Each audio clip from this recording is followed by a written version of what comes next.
Welcome to the 16th edition of Top Guy Theater. Today we're going to be watching AWA Super Clash III. And yes, I'm back in the captain's chair after 2 weeks. Thanks to Mike Kolb for hosting. Now he's not here. Some about bank robbery. I don't know exactly what he told me, but he sounded like he was in a car when he called. I don't know what's happening. But we got Pondwater Dave with us today to watch this show, kind of in his wheelhouse with the Von Erichs, specifically Carrie in this show and Lawler. But first, let's go around the horn and introduce everybody. The aforementioned Pondwater Dave from the AFS show Sad News Bears is with us today. Good evening, Pondwater.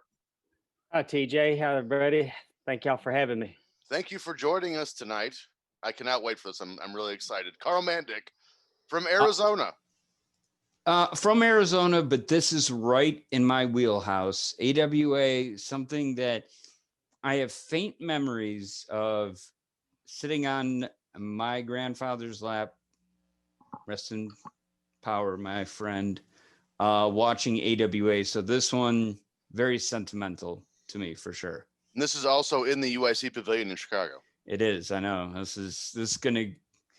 I know the crying Carl's definitely gonna come up. In this one, so you get that out of me. Frank Bruno. Hey. I've never seen this show before, so I was looking over the card and I'm extremely intrigued. So, yeah, I'm definitely looking forward to this for sure. And you didn't watch Team Challenge Series with us either, did you? No, I had heard such bad stuff about that. I'm not going there. It was absolutely tremendously terrible. Yeah, I mean, it's one of my favorite shows because it was so bad. I can watch terrible WCW, but I don't know. Going back to something I wasn't very familiar with, I don't know. We're going to have to watch it one of these days. Yeah, I'll check it out. Phil Jackson. You had to mention AWA Team Challenge because as soon as you mentioned AWA Super Clash 3, I had flashbacks to AWA Team Challenge. And I know it's not going to live up to those lofty expectations. This is actually going to be good wrestling. So this is going to be different wrestling. There you go. And I'm looking forward to this because I've actually never seen this pay-per-view before. So this card is actually, I mean, it's not stacked for 1988, but in retrospect, this card is stacked. It's actually quite impressive.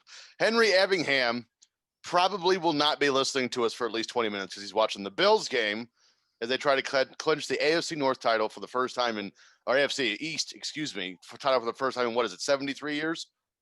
It feels a bit like it. How are you tonight, everybody? Better than you. 25 years, actually. This is insane. It's all right. He put me in the division with the Pittsburgh Steelers. I could live with that if I wasn't playing with Tom Brady. Who was the quarterback for the Bills in 95? Was it still Kelly? Yeah, it was Doug still Johnson. Jim Kelly. Okay. Up in Alaska, Brandy Wagner. Hey, back after a little week retreat last time. I am ready to hang out and probably spend way too much money on wrestling collectibles. That's what we do on the show. And last but not least, rejoining us for the first time in quite some time, taking a break from saving the world, Matt Levitt. Happy to be here, and I feel a little bit lucky to be here too because we sold out the tree lot last Saturday. Nice. So a lot of money for the YMCA's down here and after-school programs for kids. Little PSA, don't break the budget doing it, but there's a lot of people out there that are hurting right now around the holidays. And this is a time where there are a lot of people we have food lines in America, which is kind of nuts. And you don't need to go to the extremes that I've been known to go to, but $5, $10, $20 goes a long way towards a food bank, getting a kid a toy and dropping it at Toys for Tots, angel trees. All of these things can make somebody's holiday season and they wouldn't have it otherwise. So I'll get off my soapbox now, but excited to be here, excited to watch this. Well, Matt, I'm going to get with you after the show, and I want you to give me a few charities, and I will plug them right here on the show right before we get started here. All right, so we're going to watch AWA Super Clash 3. So pull up your WWE Network. This one's actually kind of tricky. You actually have to search for it. You can't just find it. So search bar AWA Super Clash 3, and it is 2 hours and 33 minutes. And what we like to do here is we like to read the description before we start because usually it gives you a little glimpse of what's going on. AWA World Heavyweight Champion Jerry Lawler puts his title on the line against Kerry Von Erichs WCWA I forgot they changed names already here. World Heavyweight Championship and a title unification match main event, plus King Parsons, which if you don't know who King Parsons is, you're in for a treat tonight. He is criminally underrated. Defends the Texas Heavyweight title against Brickhouse Brown. The Rock and Roll Express battles the Stud Stable, and much more. So if we're ready, going to go ahead and do a countdown. We're going to watch in 3, 2, 1, play. Hopefully you got through your Progressive commercial. UIC Pavilion in Chicago, Illinois. Now, Pondwater, when we were kind of talking before we went on the air here, you actually said you bought this. I did. I had to go to my mother-in-law's house to watch it on her cable system. And you had to get a black box. You didn't Phil Jackson it and just find a coax cable magically, like he rubbed a genie's lamp. Phil, I love you. You know that. No. No. You found the magic coax cable that you're like, oh, cool. I get every pay-per-view for free. So how did that work back in the day? In the early days, you actually had to go to the cable company and order it and pay for it for them to allow it for them to unblock it on your television. But at this point, it was calling in and ordering it. So we got Larry Nelson and the great Lee Marshall here, and Eric Bischoff is, to my knowledge, has never actually acknowledged who the announcer was that got a DUI that led to Eric Bischoff becoming a TV announcer. It's Larry Nelson. Yeah. Really? 100%. And Serious? and Wow. And that guy with that glorious mullet is the voice of Tony the Tiger. Yes, I was sir. just about to say that guy is responsible for cavities all across the nation. He's great. He contributed to some of my bigness. You know what's I didn't mean to interrupt. I No, just go ahead. want to know what's the oh, hey, Gary Blank Capetta, not GMC. Pondwater, if you could shed some light on this. Again, I'm not trying to say like, oh, I was so young, I don't know. I'm a sponge for information. What do you remember the feeling being like at this time? Was it like WWE and the NWA is in this mess and they're kind of going through transition and this is something to try and rival it, or was it, did it feel like a big deal at the time? Like, what was your perception, like from just your vantage point at this time? From a fan's vantage point, it looked like a lot of the little territories were trying to band together to see if they could stand up to WWE and NWA. From a fan's perspective, the NWA going to Crockett was just, I mean, Crockett going to Turner was a progression. You didn't really, their financial woes wasn't common knowledge. Sure. I was an NWA fan because I was a Flair guy. It was a more serious presentation for the most part. I mean, they had their silliness too, but WWF was marketed for the children with the cartoons, and I wasn't for the silliness of, you watch Saturday Night Main Event and they're on safari, and I was too old to be into that. My brother ate it up, so I remember the first time Jerry Lawler came to the Sportatorium. I went because I knew Jerry Lawler. He was the guy that was on David Letterman and with Andy Kaufman. So, and I'd seen him, of course, in the magazines. So I went to the Sportatorium and Kerry came out and confronted him. And Still got this bad boy. But it was just, could you imagine somebody trying to bring one of those gun things to the ring now today? No. But Kerry came down and got in Lawler's face and really was being a douche to him. I mean, Lawler hadn't done anything in the territory, so he hadn't established himself as a heel. But Kerry was really cutting a heel promo on Lawler, telling him, I'm the world champion around here, and I mean, he pissed a circle, and that was my takeaway. So right off the gate, I didn't really know that I liked the way that Kerry went after Lawler, because the commentators, if you go back and listen to it, they presented Lawler in a really negative light, but there was no history that you would. Why did Kerry just come in? You'd never seen Kerry come in and treat anybody in the door that way. Mhm. So it was exciting. I enjoyed it. I had a lot of high hopes for it, and didn't expect it to crash and burn quite the way that it did. I mean, Lawler kept the world heavyweight belt because he never got paid for this pay-per-view. Yep, still has it. I didn't know. And by the way, guys, this is nothing else but candle wax. As you know, I have a lot of candle wax. It's candle wax. I don't know. Thanks for saying that. I have to light one of my incense. I forgot to. Yeah, that's a. Okay, real quick. Is that Eddie Guerrero? That's Hector. No, that's what I Oh, thought, but it's wow. crazy how much Hector looked like Eddie. Yeah. What's fun about I think this match? Is that Mondo in the ring right now? I believe, yeah. And then I think Chavo Classic's the other one. Yes. Yes, that's Yeah, I correct. think it's Chavo, Mondo, and Hector. Yeah. Mhm. And Oh wow, jeez. It's hard to believe that 2 years from now, Cactus will be in WCW. Actually, no, he might still be in USWA in 2 years. But now, did y'all see that bump that he just took on the floor? yes. Yeah. Wow. Well, On the and concrete. That's why he no can't padding. walk now. There's no padding there, and he was doing that in world class when he was there, Mhm. coming off the ring apron on, and that floor was super hard. Oh, that is Chavo Classic. And it's sad. Hector, all the Guerreros, but Hector specifically were all huge down in El Paso. Like they were. I don't necessarily think that saying they were Von Erich's level in Dallas down there, but I mean they were close. And 2 years from now, he's going to be the gobbledygooker, and that's the only thing anyone ever remembers about Hector Guerrero was he was a gobbledygooker. Look how thin Cactus is here. Well, I Comparatively. remember Hector was Lasertron. Lasertron. Forgot about Wow. Pondwater, what in the hell is that? What the hell is Lasertron? Lasertron was the NWA World Junior Heavyweight Champion. He Was it came out under a hood? Yes, looked like a futuristic, and he had one of those power packs like laser tag. Oh my God. He had a laser tag gun and a laser tag emblem on his chest, and his mask was it didn't have a face; it was just a screen. I gotta look this up now. So Wait, I guess what's more, TJ, to you or to Pondwater, what's more wild to you?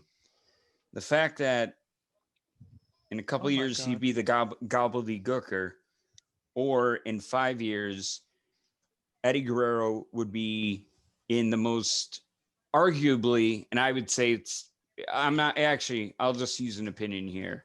Hot takes with Frank. In 5 years from this point, his son is in the most notable match of the first pay-per-view to take place in America not by NWA, WCW, or WWF, that being AAA when worlds collide, and he teams with Art Barr in an absolute classic. Love Machine. The Love Machine. I mean, that's wild to think that in 5 years his own son is going to really make his mark so that WCW finds him. It's kind of wild to think too, if you really go back and revision his history. I love it's such a great spot by Mick. I don't think they planned it to be that good, but they're all flying around the ring. Mick comes in and just kicks somebody. Yep.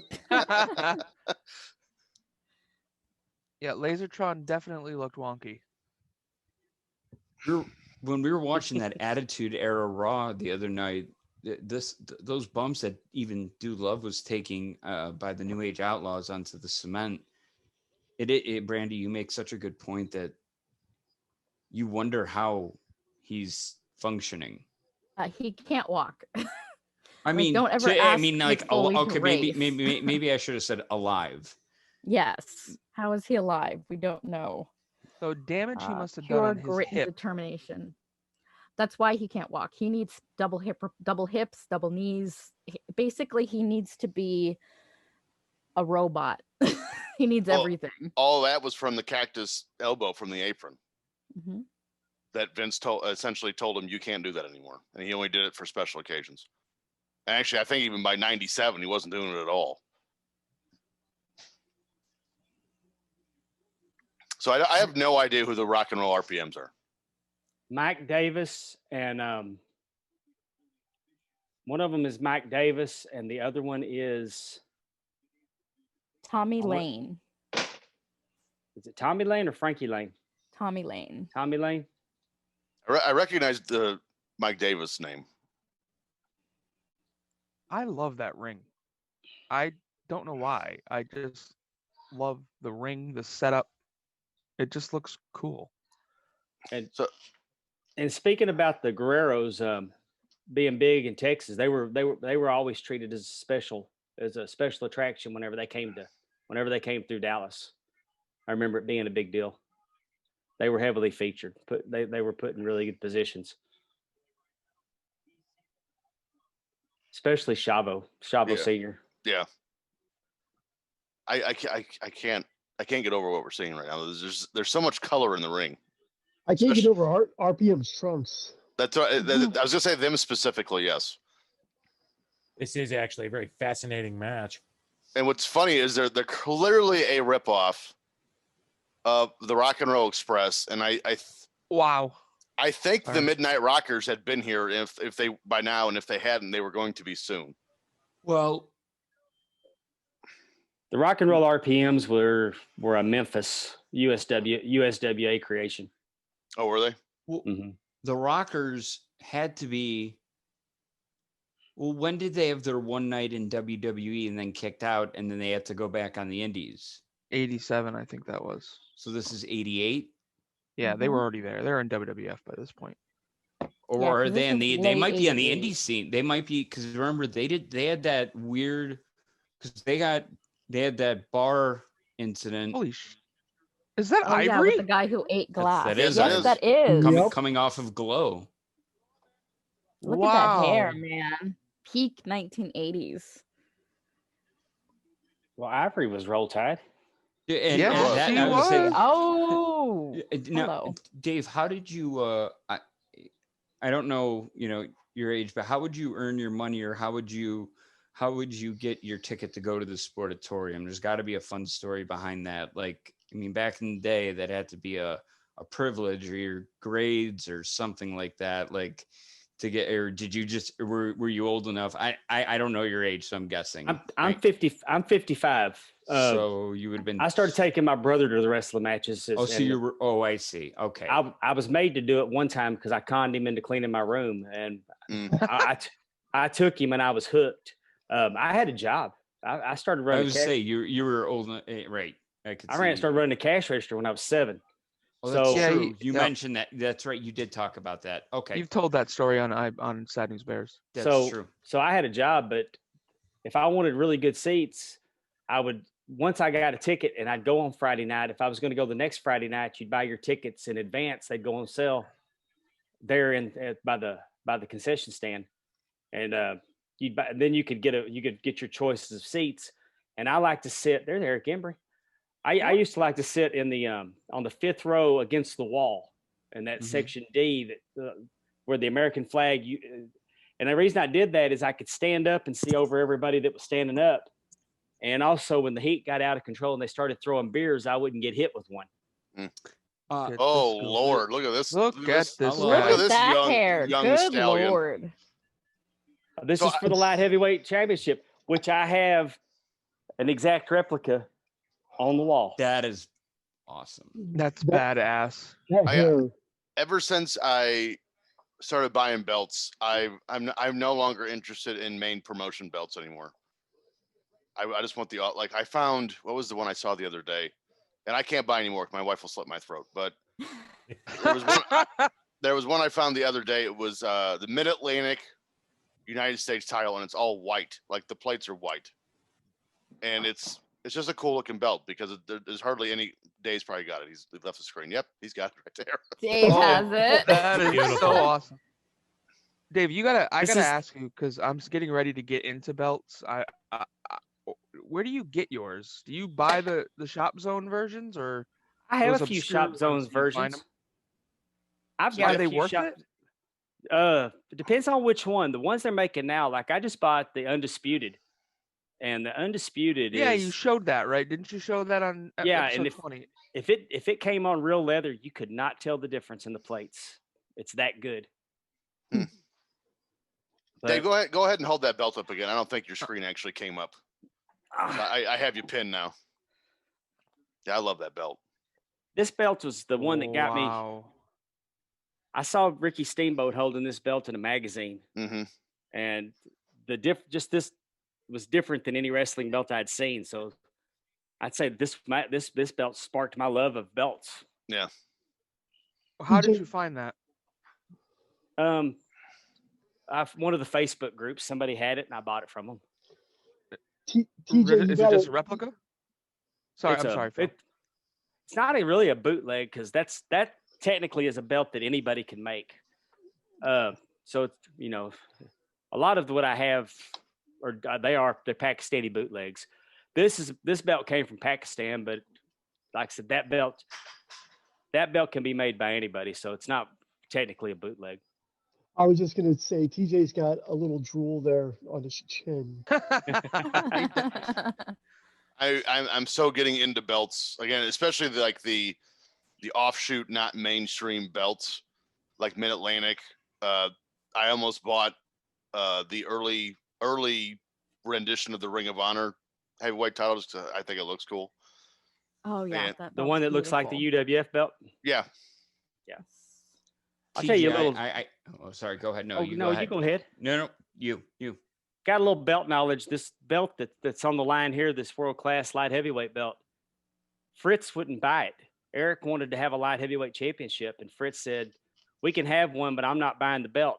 So Erich Embry actually commissioned and bought that belt, and he recently gave it to the Wrestling Hall of Fame in Waxahachie, Texas. Nice. It's easy for me to say, Waxahachie, Texas. There we go.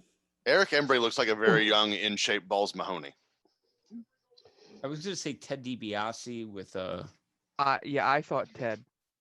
It's for a reminder. This is Continental, correct? WCCW, AWA, and am I missing somebody? Mid-South? Memphis, yeah.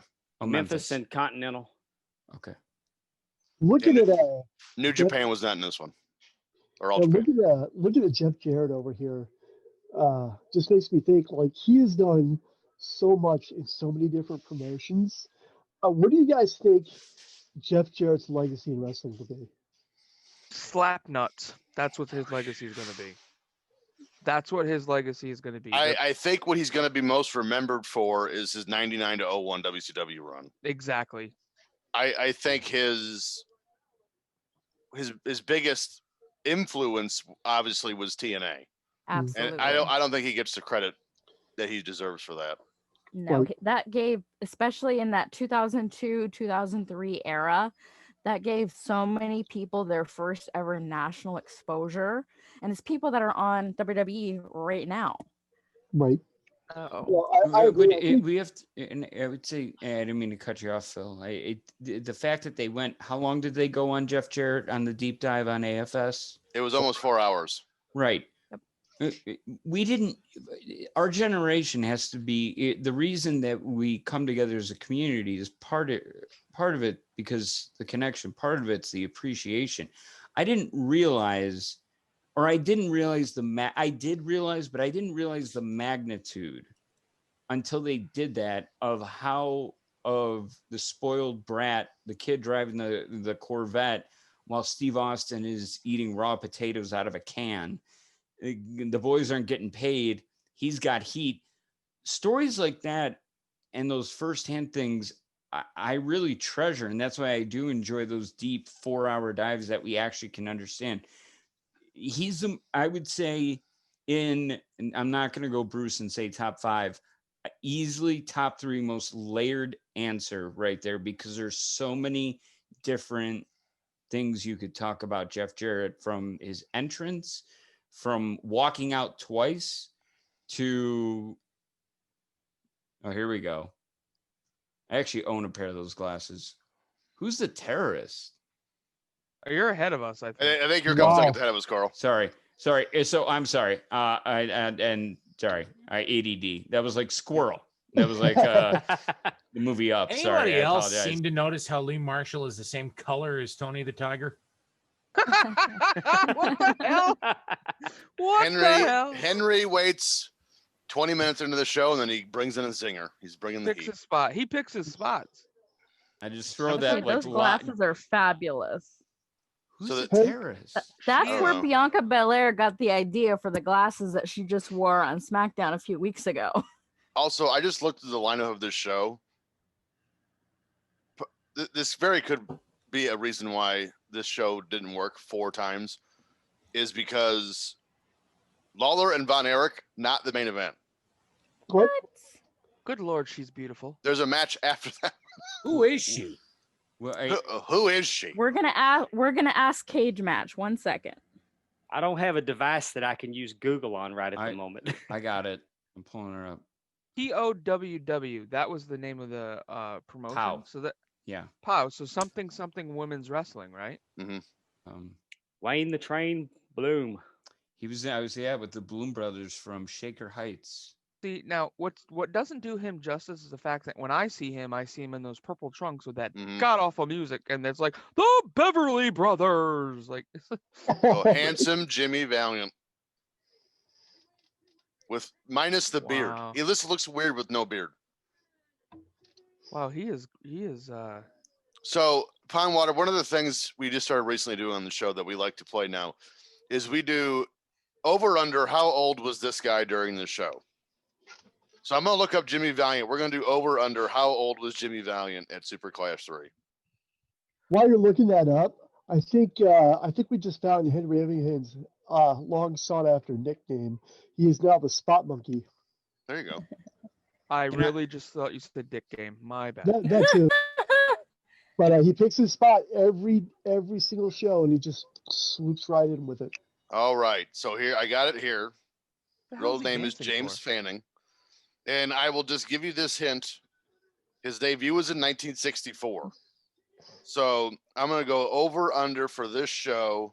This match is Same- over already? Same as Terry Funk. We did for Terry Funk that. No, it was Harley Race for Rumble 98.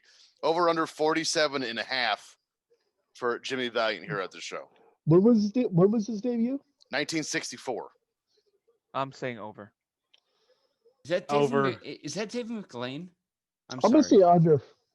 Yeah, That that is David is. McLean. That is David McLean of WoW, Women of Wrestling. So she was in there. I'm Yes, sorry, she's one I of the didn't know. trainers. So Powell would go from 87 to 90 till 1990. Wasn't she one of the featured interview subjects for the Dark Side of the Ring Moolah episode? Yes. That's what I'm. Bambi now was? that's where. Yes, that's, Peggy Lee Leathers, aka Bambi. And Yeah. Bambi was So good on heavily that show. featured. She was heavily featured on that first season of WoW. First and second huge. season. And did you she's enjoy the that on trainer for the Netflix? girls now. Palmwater, did you enjoy that on Netflix? I thought it was okay. I mean, It's Come on, different. no. I didn't watch the show on Netflix. I'm talking about the Oh, the Wow. actual on Access. The Access. Not can I- below. Palmwater. Can I tell you the biggest regret I ever have in just merchandise, and I'll summarize it real quick so we can get to this. I got to do a story when I was working as a reporter in Las Vegas on the closing of the Riviera, where they shot Glow. And payola, plugola, reporters not supposed to take anything to be bias or to influence the story, right? And the guy had left an original ring seat, like a seat by where they would shoot in the ballroom that had Glow on it. And it was the G in the lettering that lit up. It was like a iridescent light. And I don't know if it lit up or not. And I didn't take it. Oh man. And my God, I regret that to this day. Like I have, like, there's some things I regret, but that's getting back to the top 5. That's like maybe 1 or 2. Holy hell, what is going on here? We're going back to the over-under, please. All right. So who said under for 47 and a half? Right here. You would be correct. He was born August 6th, 1942. So here at the show, he's been 46 years old. All right, so I a found hard out a little bit of 46. information on the Syrian terrorist. Would you like me to share now, or do you want me to wait for it to come out later? Let's wait till she comes. The lingerie street fight battle royal, which is one of my favorite. Parsons. One of my favorite groups of words in a wrestling match ever. I can't Yeah. wait for that shit show. How does WWF take such heat for what they did in the Attitude Era for bra and panties matches when it was happening in '88? So this Vern Gagne. When we did the Team Challenge Series bonus episode, which if you haven't watched that yet, go to our YouTube show. I recommend it a lot. It was bad. Our show was good. That show was bad. But they had, and Matt, you could expound on this. I don't even know how to describe it. There was like 8 women in a ring, and it was clearly not a real wrestling ring. Like it was the size of a child's bed. Well, it started with Foxy Boxing. It was like they're running around with actual boxing gloves on, looking like they're hitting each other. And there's a gal who is serving as like a manager for one and interfering, but then ends up trying to babyface with the winner at the end. It was so confusing. It reminded me of that. It reminded me of the preview for the Grindhouse film, Women in Cages. Yes. It was a very rated R segment. It was bizarre. We had no idea. It came out of nowhere. There was no promotion for it. They didn't talk about it. It was just, and now for something completely different. Ugh, it was crazy. And there's also a babyface Eric Bischoff on that show. Does that have the feel? Because I've watched that. Does that have that feel of overcompensation of Vern just like Greg being in Vern's ear, telling him, "Hey, Dad, over on the other channel, they're doing rock and roll. They're doing Cyndi Lauper. They're doing this. They've got Captain Lou and Girls Just Want to Have Fun," and then him just putting this hodgepodge together and with a green screen. Here's what you get. Isn't that almost what it feels like? That was a very weird transition, but not you, Carl, the pin combination they just did. Yeah, that did not go very well. I don't know. I don't know what to say to the Team Challenge Series because that was 90. I don't know. I don't know. I really think they were just trying anything to turn it around. And I mean, this is the Team Challenge Series. I think the company only lasted like 4 months after it was over. I mean, they didn't last very much longer. But I thought it was one event. It was not. It lasted like 8 months, which is just bizarre to me. And I don't know what that was. Again, I think they were just trying something to rejuvenate business. So we got King Parsons and Brickhouse Brown. Dave, I don't mean to keep tagging you in here, but you were down in Texas for this time. For people who are not aware of Iceman King Parsons, give us an idea, because I mean he was huge in Texas for a long time. Oh yes. He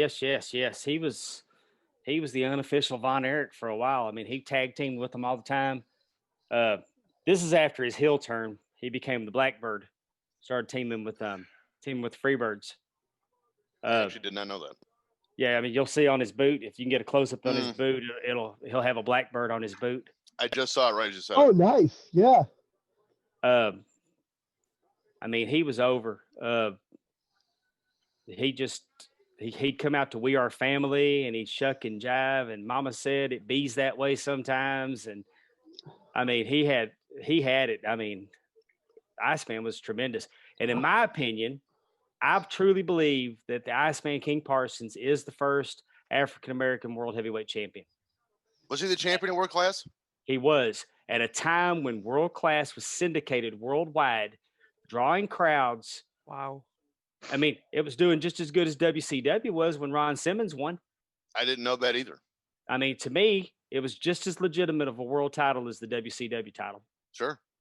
So, I mean, I've always argued that it was Iceman King Parsons, and I mean, and that's not to take anything away from Ron Simmons. Sure.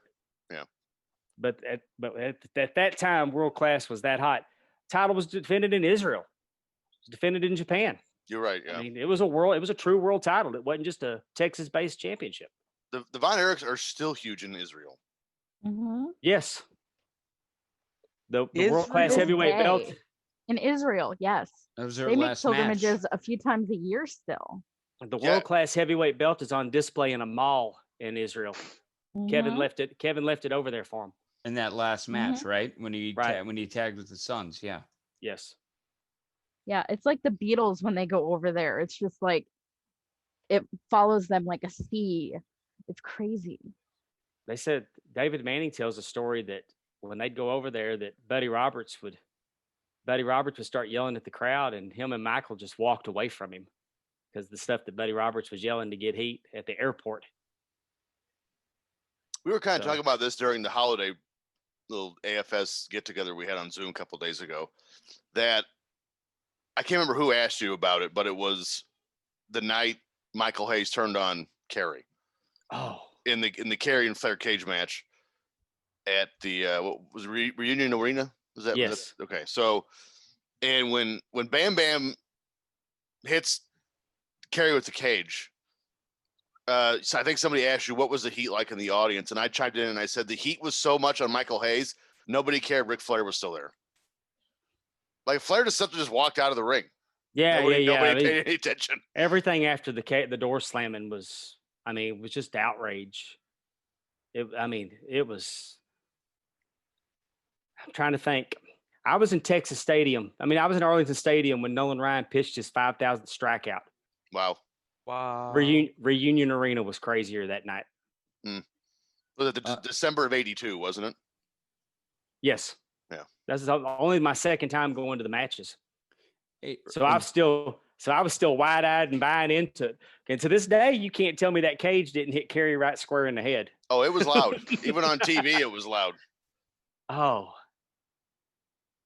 Dave, the only reason I asked you about that is I got to interview, and I'm doing an interview series with it was the executive producer, director for WCCW until '85, and then he joined WCW in 1989 through up until Bischoff took over, got out of it, went to PGA, then ROH and MLW's Dan Bynum.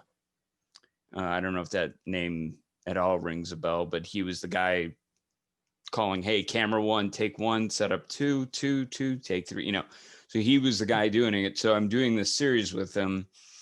And that's why I asked you about it when you mentioned the Sportatorium, because he was talking about how tangible and how the actual, like the walls sweating and the fact that the crowd was so intimate was very, very real. Sorry, I got distracted by that's not who I think it is. Who do you think it is? You're still ahead of us. Is that Missy? that's Am not I? Missy. Am I? That's not I'm Missy. No, that's not Or Missy. I thought it was me. You see, you were thinking on the same level I was. I thought it was Missy. I'm sorry. Is her name really Pocahontas? Mm-hmm. See, this shit don't age well either. What I mean, Frank, what is so weird about that? All right, I'm not. No, I can't. Stop it, TJ. Damn you. But no, we did it as I had him talk about it and just put it on mute and had him watch it and take it because he hadn't watched it in a while. And then we just did that with El Generico and Kevin Steen because he was with ROH. And it's so weird to see a different point of view. Yeah, the ladder war. Yeah, and that was this day in wrestling history. Oh, Lord. Oh, the one that was ago. 10 years ago the other day. Yeah, 10 years ago yesterday. Yeah. Yeah, I'm interested to hear that because I always thought that not Bruce Mitchell. Oh, Medusa. No, you're right. Not Bruce Mitchell. He talks about him. He brings him up. Kevin Mitchell? He's doing the he's in AEW. He does AEW's television. Right. They were together. Keith Mitchell. Yeah. Right. So it was Keith and Dan. So Dan, I'll just send you. I'll send you the links via Twitter. I think we follow each other. I'll just DM you. Yeah, I believe we do. Yeah. This is a double title match. I watched the first episode of this series with Dan Bynum, and Carl did a great job. And Dan is a talker. And his accent just tickles me. Like, I don't know why. I love his accent. Diamond Dallas Page. There he is. Is that who that is? Wait, Oh what? my god. That is Diamond Dallas Page. How do you not recognize him? In the gimmick on gimmick on gimmick on gimmick. Yeah. Like this is the definition of hat on a hat. This is actually DDP toned down compared to what we would see in 1995. He kind of looks like DDP 8 DDP. That's his is another story how he got into wrestling. It's just His bananas. is great. I love his story. They you touch on guys- his getting into wrestling story in Guy Evans's Nitro book, which I'm reading again for the second time because it's that good. And it's just a super cool story. I love that he told it to Dusty Rhodes and Michael PSAs, and Michael Hayes fell over in a parking lot and started laughing. That's so Michael PSA's though. Yes, it is. Yep. I love his attention to detail. The fact that he made sure to leave one of his 5 fingers on each hand without a ring. That way, you know, that really stood out. Makes the other ones pop. Absolutely. What confused me is their name is Bad Company. I am immediately thinking of Bad Street USA. I thought it was the Freebirds. Oh, BADD, bad. That's I what he know. used to say. Oh yeah. Well, what no? Who used to say that? Page did. He'd say, he'd Oh. say, we're BADD, bad. You know, people knock Vince McMahon for taking a wrestler or a team and just adding an extra letter to the name, like the Iconics with 2 I's, or Ruby Riot with 2 T's. Or They get- Taz. Yeah, Taz. Now we got Bad with 2 D's. So they were doing it long before Vince was. Is that Tanaka? Yes, I Yes, don't Pat know. Tanaka. I don't know who that is. The woman in the white. That's Medusa. think it's That's Medusa. Medusa. Is it really? That Yes. is Medusa. Holy She was still shit. Medusa Michelli at the time. I recognize Wendy Richter, obviously. See, she got screwed. Remind me, she got screwed out of the belt, right? Yes, but Yep. that, Yeah. that, that Moolah whole went out story. That and was the original screw job. That Moolah whole shot on her. story. Well, Mildred Burke and Well, that yes, that yeah, one. we go back to that. Yeah, But the original WWF screw job is Yeah. Wendy Richter. That story, I still, there's something fishy about it because it really, if you really think about it, it doesn't make any sense. What was the problem again? I don't even remember what the hell the problem was. I don't know because Wendy Richter was. I mean, it's not like she was getting ready to leave. Wendy she wanted more to money. stop paying Was that what it Moolah was? her fee because when you were one of Moolah's girls, you had to give Moolah 20% of your earnings. Right. I remember. And the WWF were like, look, sorry, Moolah, we can't give you their cut. They're going to have to pay you themselves. And Wendy's like, I want to keep my money, honey. And Moolah was like, okay, fine. You don't want to be one of my girls, then you won't work here anymore. Because I went back because they talked about it in Dark Side of the Ring too, and you see Moolah walk out. Now, granted, it's 2020 hindsight, and I understand that. But even when she's walking out in a full bodysuit and a mask, that's Moolah. Oh yeah. Like yeah, you can yeah. tell it's Moolah. You can And- tell. Like they start wrestling, and she even said in the show, "I knew it was Moolah. I just didn't know why she was out there because she'd never been spider related before. So they thought maybe she got sick or something. Who knows?"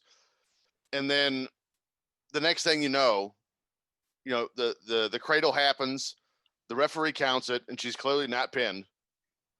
And then Wendy just essentially just packs her shit and leaves, like she was in the airplane in her gear.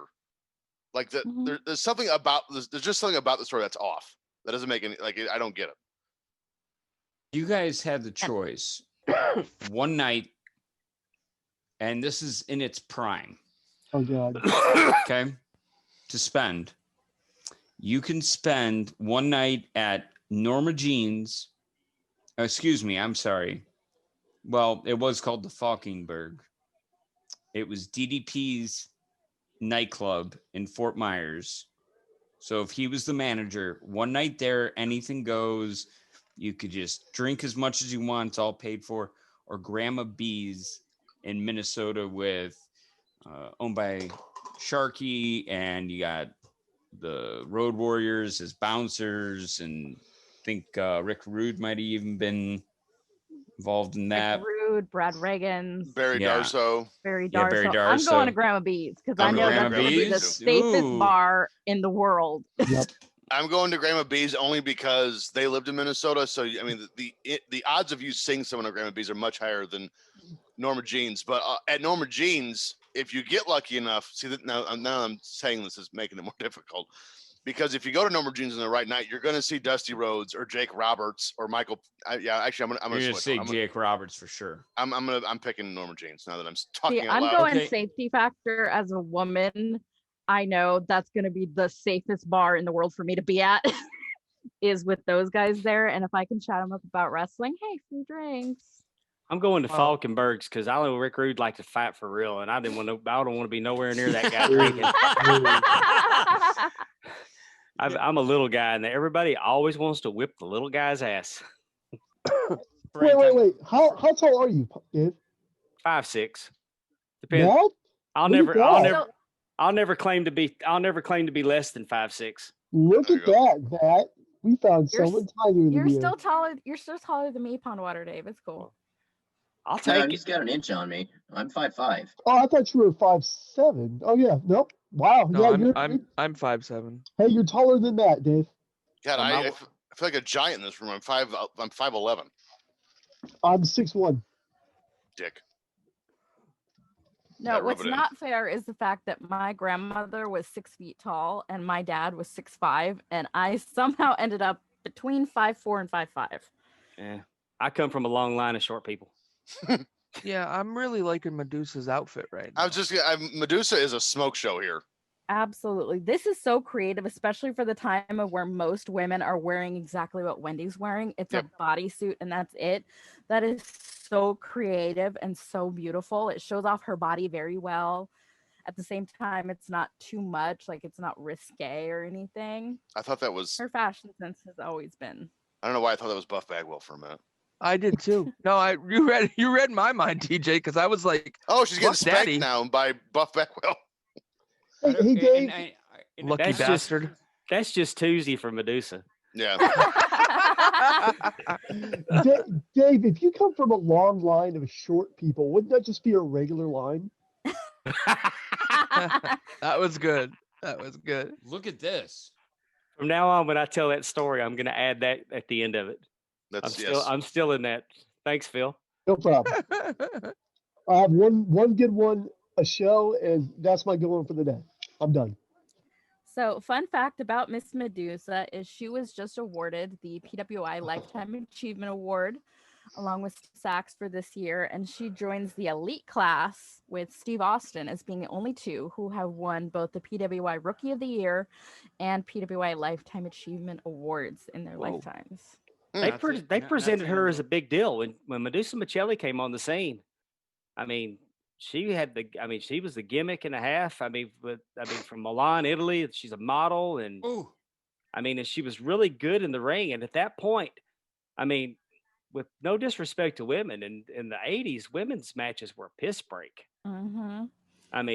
This This was the height of Moolah era, which is they pull each other's hair and they smack each other in the face, and that's pretty much it.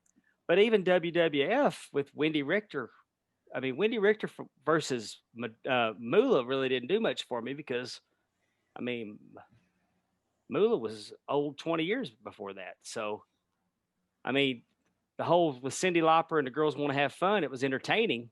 Oh shit! But Hey, what do you look think at Medusa. She Medusa's is Not her afraid outfit to and take hair are very reminiscent of Beyond Thunderdome right here. Oh, absolutely Mad Max. Absolutely. Well Love done. it. Well done. That's a Dave, good way what to do you, draw what do heat. you think of intergender matches? I hate them. Hate everything about them. I don't. I didn't like it. There's instances. I'm not like JR that he says that China shouldn't have been doing it. I felt like China was somewhat believable because China was the same size as Chris Jericho. Right. Same size as Jeff Jarrett. But today, even Magnum TA, and that's her stepfather, said that Brian Cage should not have sold it all for Tessa. That's I don't agree with it. It's just not believable. But I'm not just going to say that. And I'm not saying Tessa Blanchard can't whoop my ass. I'm just saying I can't suspend my disbelief. With no disrespect to Marco Stunt, it's the same. Marco Stunt in there with Lance Hoyt. It's Oh my God! Is that is That his is older Lacey. daughter or is that Lacey? That's Lacey. Lacey Von Erich. If you remember her from The Beautiful People, that is little Lacey right there. So What an let's adorable little girl. let's do a time check. We're at 42:21. I'm sorry. Let's try that again. Let's do a time check. We're at 44, 25, 26, 27, 28. So, and also I'm 55 years old and I was raised that a man doesn't hit a woman. So right. Yeah, that's my biggest issue with it. And I can't get past my programming. And, my thing with that is nowadays, take someone like Ronda Rousey, who could probably legitimately kick the shit out of most of the men on the roster. So, I mean, that's not like, oh, she's a, no, she could just literally break someone's arm off if she wants to. So something like that's actually believable. So do you think in the instance of somebody like Ronda Rousey or Shayna Baszler or something like that, that would be a credible intergender match? Depends on who they're in there with. I don't think Ronda Rousey on her best day could do it to Braun. And she darn sure couldn't do it to Brock. I agree. So like when Tessa Blanchard won the Impact title, I was like, God damn. I'm like, what are we doing? The interesting thing too is I think it's important to look at a lot of our ages and our demographics and I guess really break down what's the first intergender. I'm not saying they wrestled together. I'm not, and valet wise, we saw Macho Man and Miss Elizabeth, but the first time it was interracial, it was Sapphire and Dusty Rhodes. Well, before that, there was in UWF, there was Dark Journey and Dick Slater. Yeah. Right. Yeah. Right. So you've got that. Not as mainstream. So I mean, like but I'm just saying what Nancy, in Chicago, Benoit, getting AWA and WWF/E and then later ECW. I actually just had this discussion with Megan, and we were talking about wrestling with stereotypes on ad-free shows, and she goes, "Well, let's go through who has been paired like that." And I just thought that was an interesting one that they had a 3-person tag team with, where you do have something like that to where it's mixed, but it's a very But the rules would be when a woman tags out, the other woman has to get out. I mean, you couldn't have them go at each other. Then there was. Yeah, I would say you would have hated Lucha Underground. I did hate Lucha Underground. Yeah, I would say, yeah. Oh, hang on, Matt, are you okay?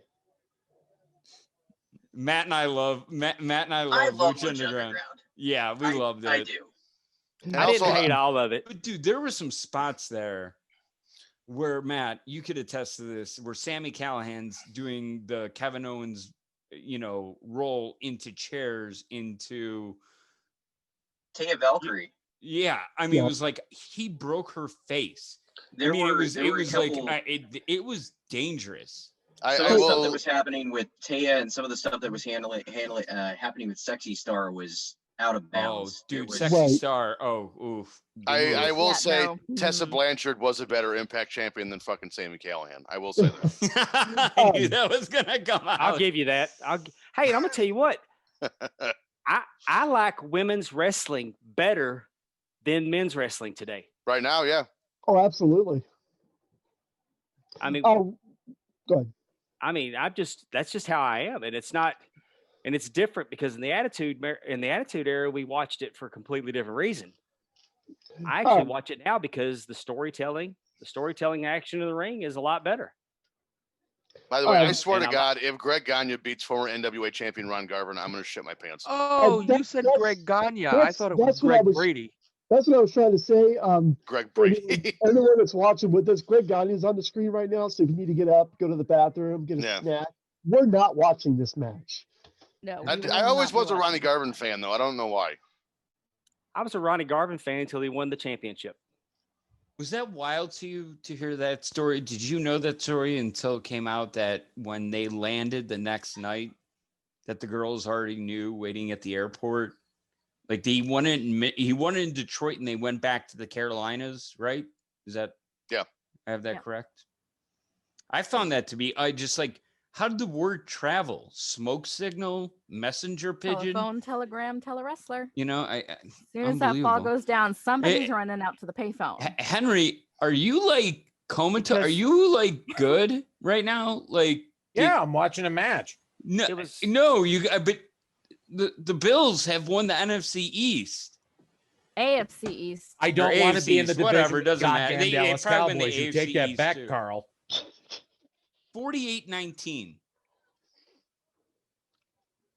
Yeah, I would like to publicly thank Josh Allen for today's game because he's my yes. starting quarterback and he gave me 41 points. So Thanks. thank you, Josh Allen. Thank you. Thank you Tim for throwing Passion. to Stephon Diggs. I appreciate that. Hey, There is back only to what one you team. said, Go ahead. Carl. The Ronnie Garvin title win was on a pay-per-view, so they would have known about it in the Carolinas. And they met. I don't think it was still closed circuiting at the time. What was it? Was that It a? was I thought it Starcade was- '86, wasn't it? Didn't he win it from Flair? I thought he dropped it at He Starcade. dropped it at Starcade. I thought it was. I thought it was like the way they told. Who told it on the podcast? Was it Like a Great Yeah. American Bash? No, it was after that. Was it? Were they doing the No, bunkhouse stampede yet? I don't think it happened on a pay-per-view. I think it happened and they told about it on the Saturday show. Now that I think about it, you're right. Yeah, Carl. yeah. I think that's what when I learned thought. about it. Like it was a oh crap moment. Yeah, What like is- how did the girls know that they're waiting at the airport and then I Brandon, guarantee you, se- somebody serendip- is going to run from the serendipitously. match right out to the payphone. Yeah, serendipitously, he's flying planes. What are the odds that Greg Gagne? Oh, that is was Jimmy making- Jam, not. Oh, that's not Jimmy Ronnie. Jam. I'm sorry. I'm Me sorry. and Ron. By the way, me and Ron Garvin have the same birthday, so that's neat. What are the odds that Greg Gagne is making more than pretty much 90% of the talent on this card? 100%. Oh, without he probably one of the only ones that got paid. I was Jeff about to Jarrett, say I would say Jeff Jarrett got paid, right? probably Yeah, That Jarrett, looks like it's incredibly dangerous. What a Jarrett horrible Lawler, spot. Greg. What a horrible spot. No, Lawler didn't. Oh, that's right, because Lawler took the belt with him. Yes. Well, because of you, I don't want to give spoilers, but Dave, how much knowledge you have into what took place before King and Von Erich hit the ring? Like, what is it? Is it just lore? Is it like rumor or do you have like some sort of insider into that? 'Cause I've been super fascinated by that story. Lawler told me. Lawler told me when I'd heard it and I asked about it, and Kerry had just he rubbed his arm and he cut it. So you'll see immediately that Lawler takes his arm and starts going to the turnbuckle, just trying to cover for the fact that Kerry's bleeding from his arm. Yeah, it was an Holy outstanding crap. outstanding job by Lawler and thinking on his feet. Holy cow. Also, Ron Garvin won the NWA title at a house show on September 25th, 1987. See, and I'm going to tell you where they did Ron Garvin wrong. Ron Garvin should have been booked to beat everybody. He should have been defending that title all the way up. Oh my But God! that stipulation that he can't defend the title, Right. it just cut. What do I mean? To me, he should have been beating Tully. He should have been beating Arn. He should have been beating every heel. By the way, Greg Gagne just beat Ronnie Garvin. Yeah, and Ronnie Garvin has the same look on his face that we all do. Yep. Dumb. You could land an F-14 on his haircut. I'm actually. I mean, obviously, I've gone back and watched some more stuff of Ronnie Garvin. It's not on purpose. It's just been on cards that I've seen. But when I was a kid, the first thing, probably the only thing I remember Ronnie Garvin for was his feud with Valentine, and they did the Yep, figure me four too. thing and the catcher's leg thing, and good, a promo by Greg Gagne. But this is riveting. I'll tell you, I used to love my sister Marsha. I feel bad for their place being taken in Lake Minnetonka. I think that's where it was.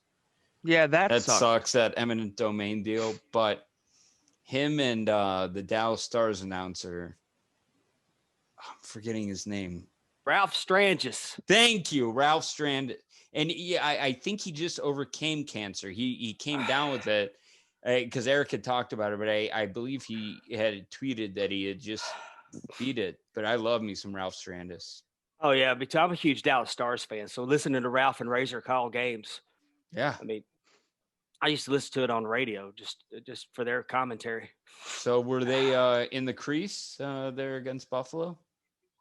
Oh, Get the hell out of here, Mandic. You're out. When is the NHL season going to start? It starts. It just got announced. It's January 14th. thank you.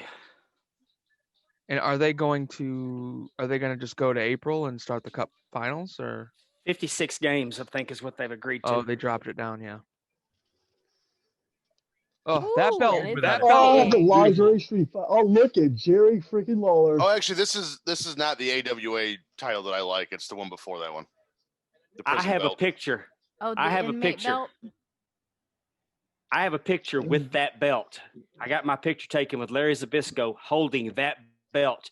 And Zbyszko looked at the belt and he said, "Is that the belt that Lawler stole?" And I said, "Maybe." Because Dave Milliken owned it at the time, and he let me borrow it to go get my photo with Zbyszko. Nice. Is I that would, the prison plate one? What's that? this? That's the one before this one. The Yeah, prison the belt. inmate belt is like giant. It's like humongous. I love that belt.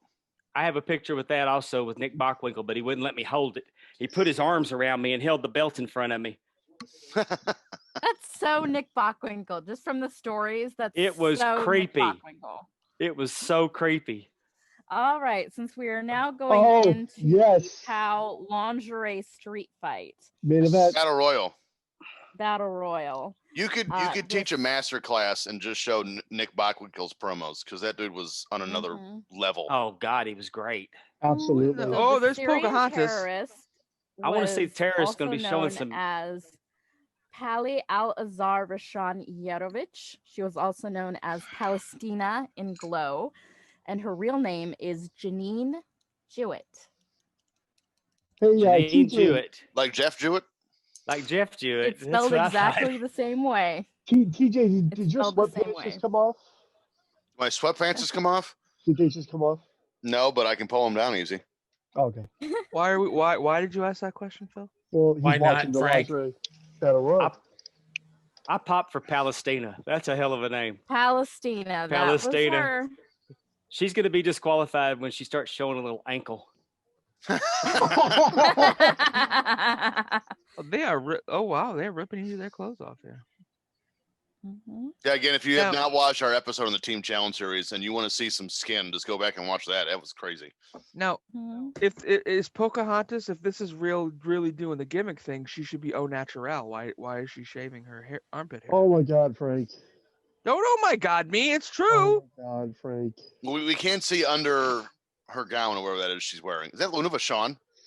Yes. I know, Oh it my looks God. like her. Yeah, No, yeah, that it is. is. Yeah, it is. I was looking through this of Why is she dressed like one of the Nasty Boys? because Prime Maurice told her to. Oh whoa. So, Hey? so are the rules you have to take the clothes off and then throw them out of the ring, or is just taking? Yeah. Yep. I don't know. But she looks like honestly, look in the ring right now. We got two girls in a Canadian tuxedo. Vachon, at least it looks like she's from like Motley Crue / Madonna, which was hot at the time. So like Mhm. she at least looks aesthetically There's Ivory. Oh my. like okay, maybe she's a bad, that's a cool look. I think Dolph Ziggler has worn those exact pants, not like a replica. Like Those pants, yeah. yeah. Mhm. Are the Nasty Boys still here in the AWA? Or are they gone to Gotta be WCW by gone. now? I guess- WWF. Were they in No, they don't WWF have- in they're not- '88? No, not till 90. Not until 90, yeah. So just a shout out because he's texting us right now. Shout out to Antonio Santos, who is unable to join us right now. Day 33 of sobriety. Doing great. We missed you, buddy. You would love this. We would have so many off the wall comments right now. This is the stuff Antonio lives for. Especially right now during this match. And hopefully, Mhm. wherever he is, he's celebrating the fact that the Buffalo Bills, for the first time in 25 years, have won the AFC East title. Lord. You're drinking that so drop it happy. on your stack of dimes you call a neck. Stone Cold Broken Skull IPA. That's how you celebrate. No, the way I like to celebrate is to smoke a cigar, but I'm not allowed to smoke at all in my house. Whoa, And I'm whoa! not Oh, you gonna girl. smoke can't outside where it's smoke 20 that. degrees. Who is- Your How boober's is about she? to pop out. I don't know. Hop outside, light one of them up. She looks like one of the god ones. Wow! Wow! This is a car wreck I can't look away from. Did anybody just get laughs and just love? I love anytime they cover In Your House on something to wrestle, and they just talked about I the love Godwins in in your the house. in the hog Bill pen match.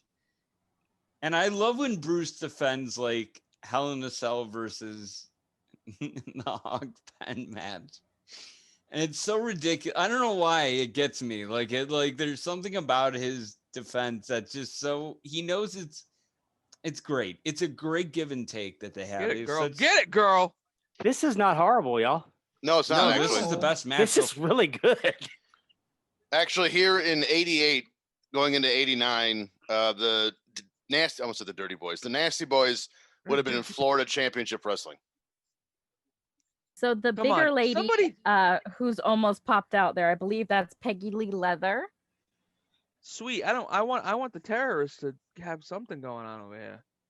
Well, but like yeah, Conor why'd you- Dave said, she'll get out when, just as soon as they show a little ankle or maybe a little neck, But she's A got little her neck thigh and then out take for it right some back. weird reason. Man, I'm telling you, this is not bad at all. No, they're taking some Ooh. bumps too. Holy shit! Off the Mhm. Best concrete match, like that. best match so They're far. legit potatoing the fuck out of each other. Now we're down to Luna and whoever that is. So are all and Oh no, the terrorists I still in there. believe that's Brandy May. I'm honestly asking this. Are all of these trained by Moolah? I don't think so. I don't think Who are Luna these? was.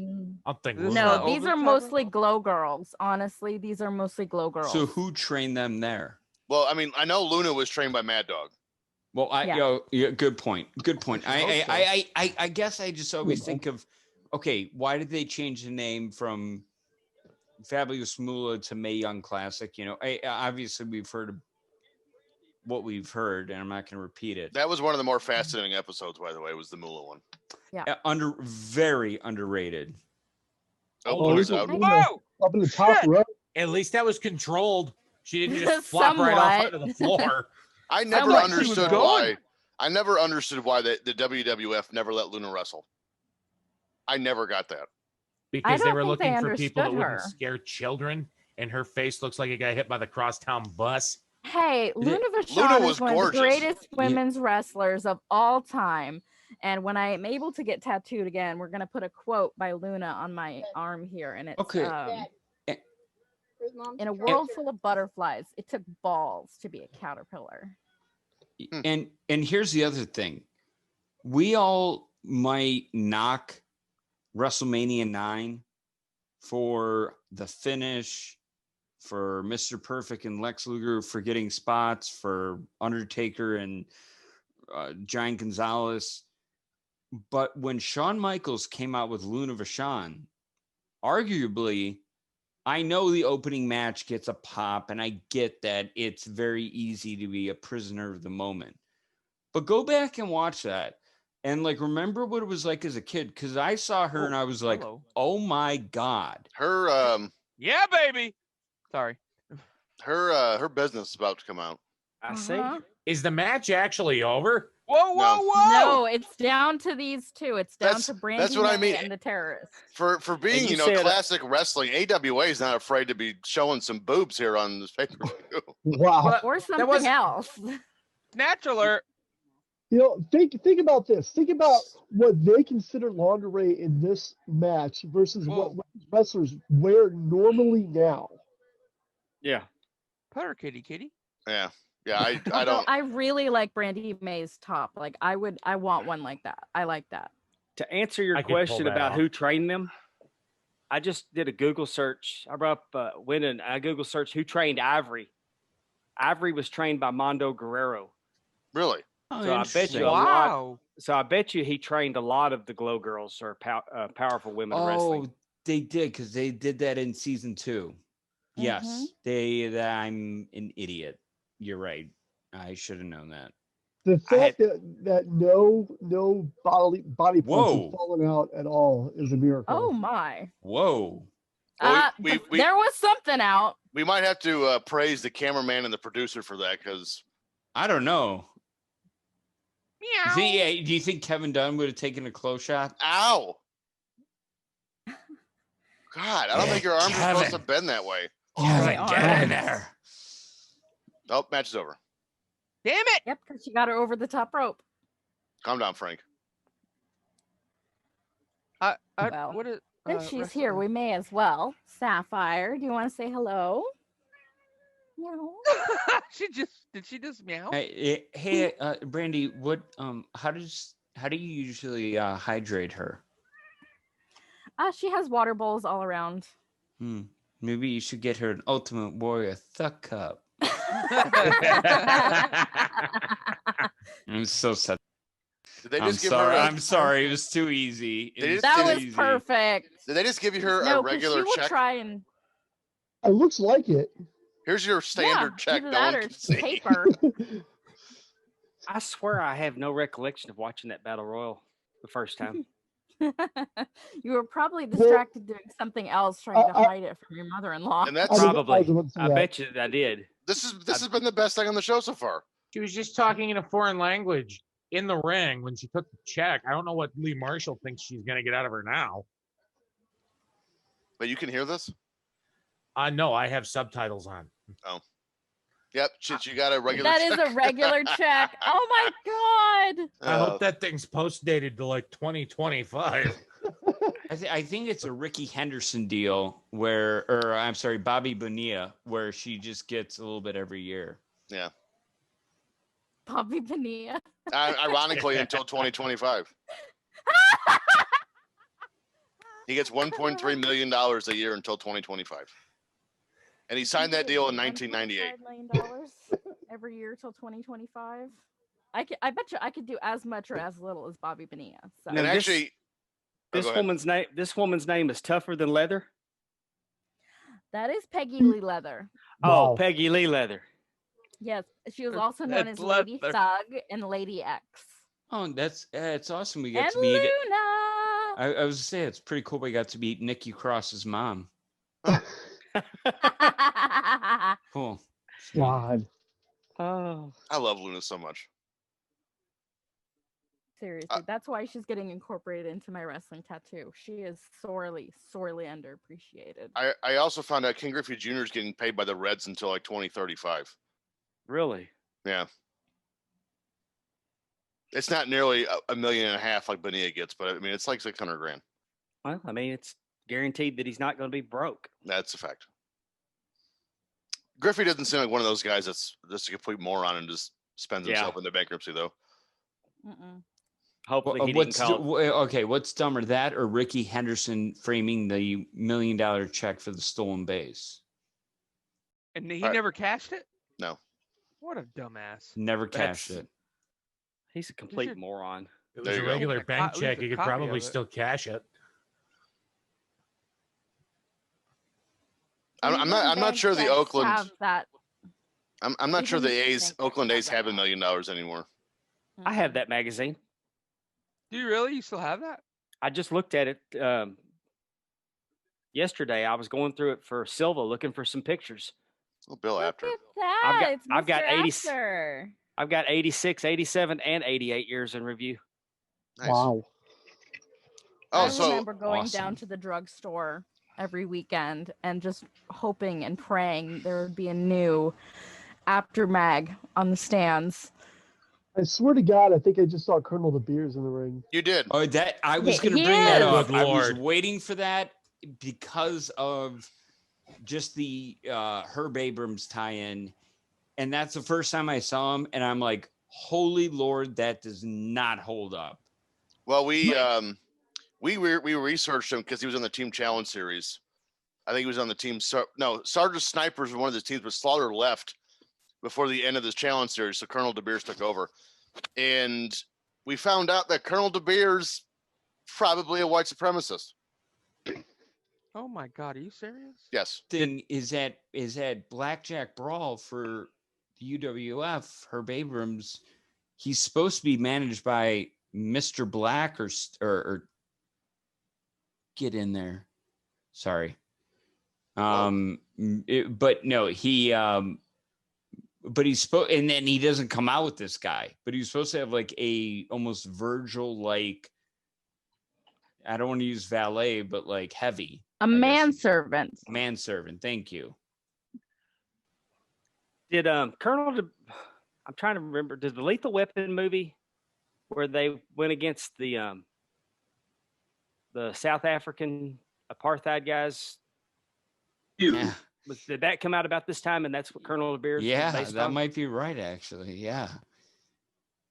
G.I. Joe, America's hero. Who was the other one? Sergeant Corporal Slaughter. Kirchner. That was the other one. That was Mhm. I have a crush on this lady. Sergeant Slaughter. No, the terrorist. Oh, Lethal Weapon 2 would have come out in '89, so this would have been a year after this. Okay. Or yes. Which means Warner Brothers probably ripped off this idea. I while we're looking at Slaughter here, I know everyone hates his. So what would that have been? 91 heel run. Yeah. That was one of my first wrestling memories. Obviously when I was a kid, I hated Iraqi Sergeant Slaughter. I love it now. Like, and I don't mean I love it like he portrayed the character. I love the fact that he even did it. Like the balls on that guy to play an Iraqi sympathizer in 91 is Man. And he took, I mean, he didn't shy. Like he took it all the way. Like he didn't throttle back. I just don't think, looking back in hindsight, they needed that level to the storyline. But I mean, obviously props to Sergeant Slaughter, because he went there, and I imagine there were some people that legit tried to kill him. Oh, People are dumb. Yeah, that did happen. He was getting bomb threats on the regular. There he is himself. Colonel De Beers here. Think about the merchandise. Think about all that he had to play for. It's not like he's just there to play Sergeant Slaughter. He was a GI Joe coming into this. He's got indoor. I mean, like what he was getting. You want to talk about getting into a situation of Lana drinking a Bang energy drink on frickin' TikTok, Twitch. This guy playing, and burning the Hulk Hogan shirt, but what you saw in your subconscious was the American flag. That's Thank what God they didn't do that. Can you imagine if they actually took Jesse's idea and did that?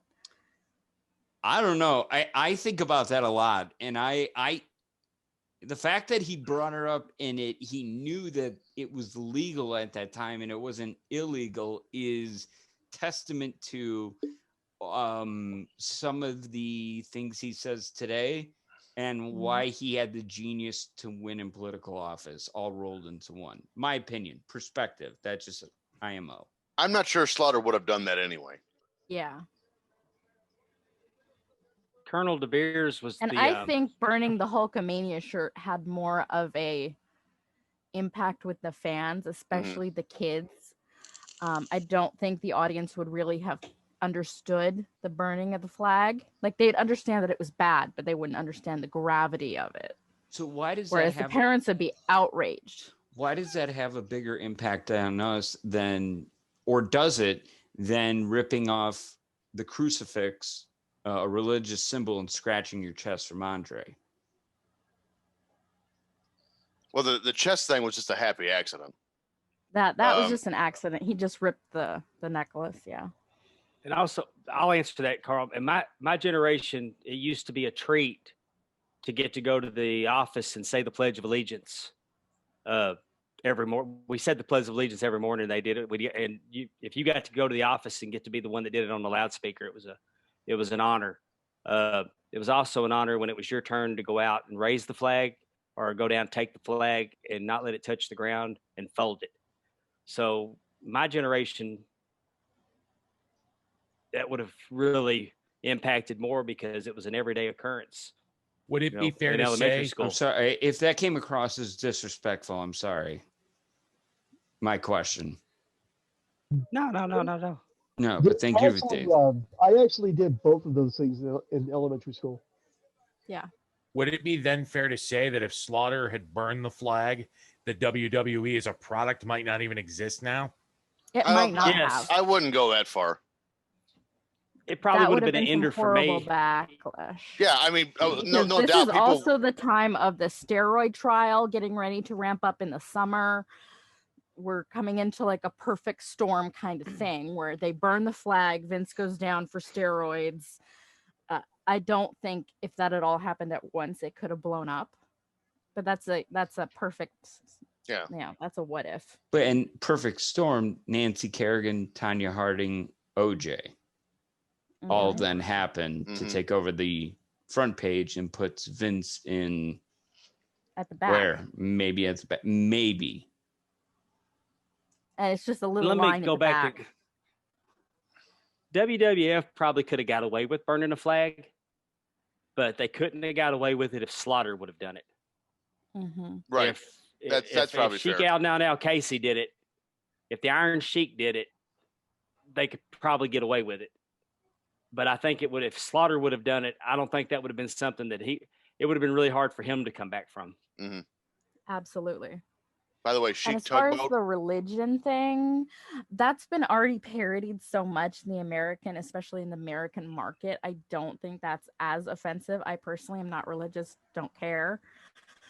And I viewed it more as he's taken something special, personal for Hulk, and he's destroyed it, as opposed to a religious overtone type thing. I never got religion out of it when he did that to Hogan. I didn't either. Because that was just something that was part of Hogan's image. And I didn't take it as, I thought it was disrespecting Hogan more than any religious connotation to it. I think it figures much. And TJ, you were about to just touch on it, so I wanted you to expound on it. 7 Sheik tugboat. Yeah, that would have sucked so hard. Coliseum. It's raining that day. Living in SoCal, right by there. Mm-hmm. For when I did, I know exactly the weather that Bruce and Basil DeVito talk about in the documentaries.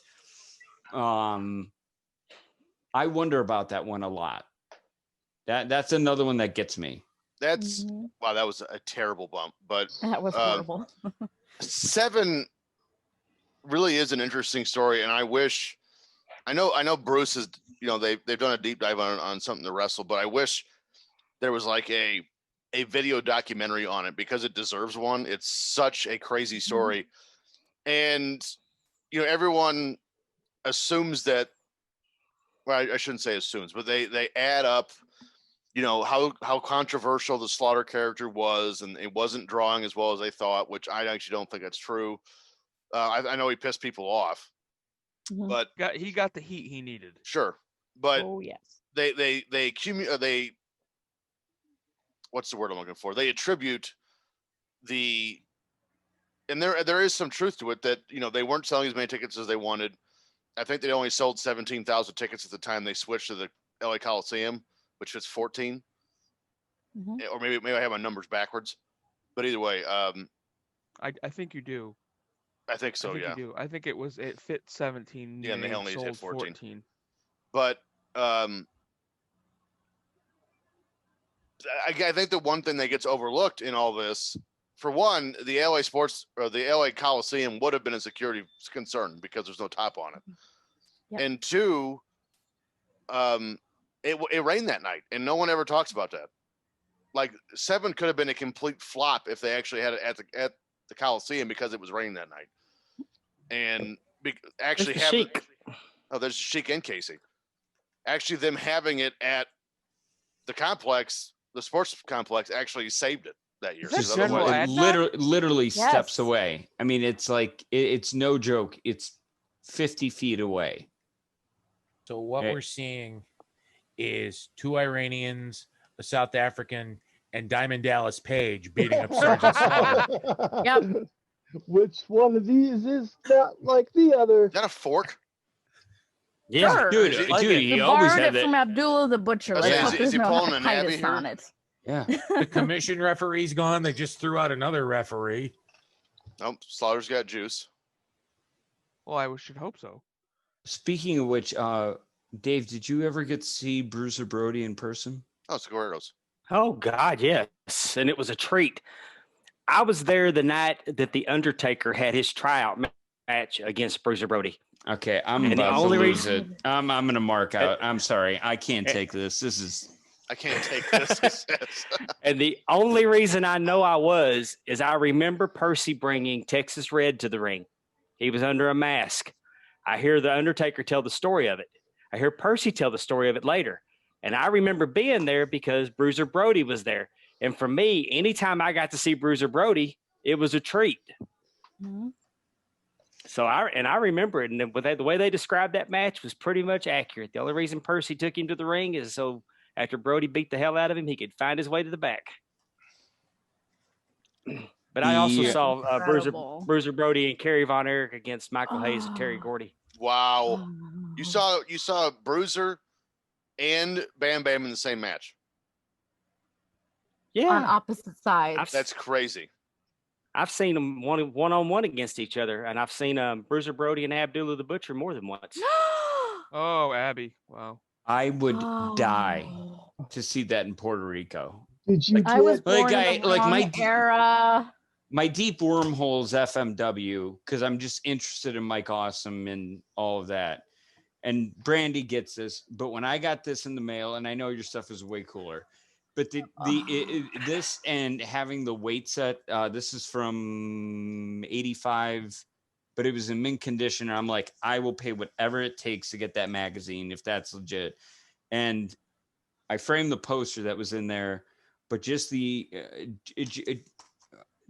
photography alone, when we watched that Omega Okada match there, and we were talking about the photographers and then Harvey Whippleman being used in the Hogan Yokozuna angle, pictures like this and the ones on the inside make this like that. This is worth 50, 75 bucks, whatever I paid for it.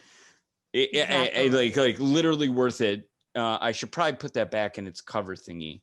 It's probably not good. That's not. cool. That's a nice pickup, Carl. Yeah, that one. Seriously, there's a guy on there now. I'll send you it. I'll DM you. He has a mint color, and I bought from him before because I bought 5 Hulk Hogan ones when he was over there in mint condition and opening, the Japanese way of how they would read. Which Brandy, thank you for informing me of that. I'll send it to you. He has everything. I just don't have the money to buy it all up, but he's very generous and he sends from Japan very quickly and has a very good rating. So just an FYI, I will make sure to recommend him on eBay. Jerry Lawler won the Inspirational Wrestler of the Year. What? I don't know how to take that. Hey, I wanted to circle back something real quick. Dave, you had said you saw a couple of matches of Abdullah the Butcher. Did you get tested for hepatitis afterwards? No, that's Because funny. you can't fake hepatitis. I have that T-shirt. No. That was That's actually the what first he- T-shirt I ever bought from Box of Gimmicks was the "You Can't Fake Hepatitis" shirt. I'm gonna tell My you. first I got from Pro Wrestling Tees was #NFLTG, and I wore it shopping. And everyone's like, "What does your shirt say?" And I would say it, and they were like, "Oh my god!" It was hilarious. I got mine too, and it just came up on my Facebook memories. I took a picture of that shirt and the Wiz Awful His House shirt, and it's been 3 years. And I was like, man, I had this shirt for 3 years. Mm-hmm. So, if I could ask a quick question, then The Samoan SWAT team and Dick Slater. Oh my god! Wow. Is this before or after they ran roughshod on him McDonald's? After, I want to say after, because this is what 88. Yeah. Yeah, this was after. What were you going to ask, Frank? Frank I was had a just question. Who went? I was gonna ask Dave real quick if what his Nobody in that feeling ring is- went. I'm sorry. No, Oh, that's Those Buddy aren't the Roberts. guys. I thought it was Dick Those Slater. aren't the guys that did the McDonald's. No, that was Ken Patera and that See, Saito? Saito. Yeah. Yeah. Masa Saito. I'm way off. That's Michael Hayes and Steve Do It To It Cox. And then the Samoan SWAT team. I think one of the Samoan SWAT teams is Rikishi. Yep. Yeah. Yep. Fatu. Right. Wait, Is that how Fatu? is Steve Do It To It Cox? Is he with us still? Do we know if he is? I think he is. I think he is. That could be my dad. Researching. I'm gonna go and do some ancestry DNA right now. If you need Steve help Cox, with that, Carl let me know. Mandic. Carl Do It To It Mandic. Steve Cox is still with us. Born January 1st, 1959. So he's getting ready to celebrate a birthday. Wow. Retired in 06. Wrestled in the GWF. Poor guy. And then wrestled UWF International. And then Power Zone Wrestling Alliance based out of Oklahoma City. I think I have a pair of these pants, either one of them in actual pants as Zubaz. Yes. Those I'm gonna tell you pants what, are Buddy so very Roberts. 1980s. Buddy Roberts was the most integral part of the Freebirds. Yes. Do you I mean, think the he dude- gets the respect that he deserves? Because No. everybody's always talking about Michael PSAs and Terry Bam Bam Gordy and But Buddy was the one that you always thought you could whoop. Mm-hmm. I mean, I'd run up and talk crap to Buddy. I wasn't going near Gordy. No. I saw Gordy send a fan back 3 rows. Also, Buddy Roberts right now is wearing a Jägermeister t-shirt. epic. Gross. Let's raise one for Buddy right there. But Buddy got heat with whoever he worked with. He had the hair match with Iceman King Parsons. He worked an angle with the referee, David Manning, and it drew. I mean, Buddy Roberts could work with anybody. I mean, that guy, he knew how to get heat. He was amazing. I got to drink a beer with him in 2008. Nice. So I got to drink with a Freebird, got checked off my bucket list.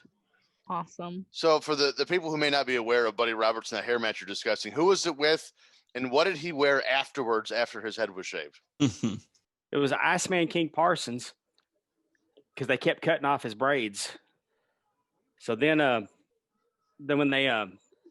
when Buddy lost the hair match, they put a wig on him with a boxing headgear. Mm-hmm. Does that sound familiar to anybody? Kurt Angle. Kurt Angle. Kurt Angle did it, which was probably an homage to Buddy Roberts. And then also Buddy would load the headgear. Of course. Why not? If you get it, use it. He'd load the headgear and do a headbutt. I actually went back and I watched, because they have a couple seasons isn't the right word. They had a couple years worth of world class television here on the network now. And I think I went back and I watched all of 82 because I'd never actually watched the Kerry and Flair match, the title match at the Reunion Arena that started the Freebirds and the Von Erichs. And the two things I really like, there's two things I really like about world class. There's two things I do not like. The two things I really like about world class is it's one camera. So, I mean, it makes it feel more gritty and it's, it kind of makes you feel like you're there because it's the same shot no matter what. It's kind of like the far cam from WWE now.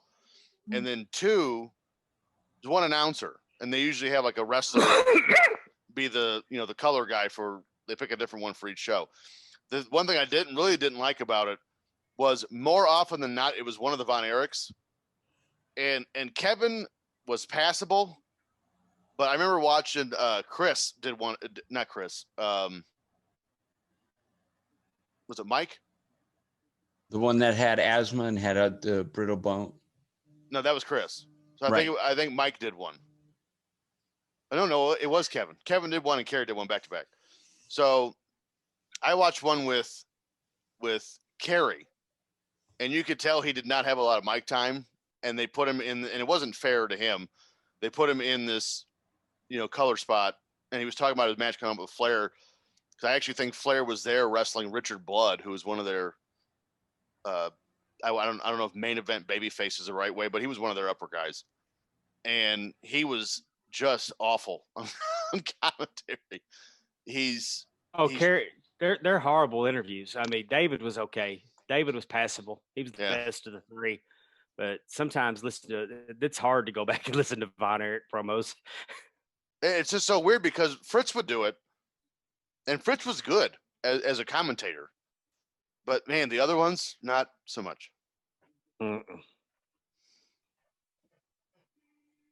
If you have time, I mean, go back and watch some of those world-class TV shows. I mean, they're actually really good, even today by today's standards. Did you see the? You said you watched 82. Did you see the first Kerry title match, the 2 out of 3 falls from Reunion Arena, prior to the cage match? I haven't gotten that far yet. I think when I watched the Flair Richard Blood match, that was the one they were building towards. Yes, could see when you get to the Reunion Arena, 2 out of 3 falls. That was the first time I'd ever gone to the matches. That was the night that I got hooked. Nice. And on the undercard was King Kong Bundy and Harley Race. I had no idea who Harley Race was. That was another thing. Was you see that was the undercard? You see the Alaskan Giant, and he wasn't King Kong Bundy yet. He was Big Daddy Bundy. Yes, and he's dressed like an Alaskan Eskimo, which is just bizarre. But he's from Nome, Alaska. That's where he was built from. But and he has hair. So I remember the first. I was like, holy shit, that's King Kong Bundy. Hey Dave, you want something? Well, I'm just gonna throw it out there as the most random thing ever. I just got a call from my mom. Oh boy. Who has seen? I've shown her. She's my closest friend. She's my best friend. I don't care. Whatever. I got no friends out here in Phoenix. She lives a mile away. She goes, "Are you doing a watch along?" And I'm like, "Yeah." She's like, "You're watching I'm a diehard Packers fan." She's like, "Is Dave on it?" She finds you attractive, you and Shivani. She might do a run-in to say hello. Just giving you a heads up. Mama K is the best. Mama K is Dave, so you're rad. getting Mama Mandic. You Lauren, might get a run in here. Yeah. Express her fascination with you. Like you're pulling it from all corners right now. Dude, you're getting all demos. I'm having the best week ever. Well, my ego's not going to be. I had to grease my head to slide it down the hall.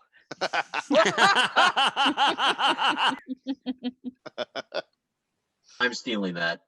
Absolutely. That was tremendous. Oh my God. Is a DDT about to win a match? Nope. Never mind. Buddy Roberts jumped in. I love that blue. I don't know why. I just love that bright shade of blue. It looks so great against the canvas.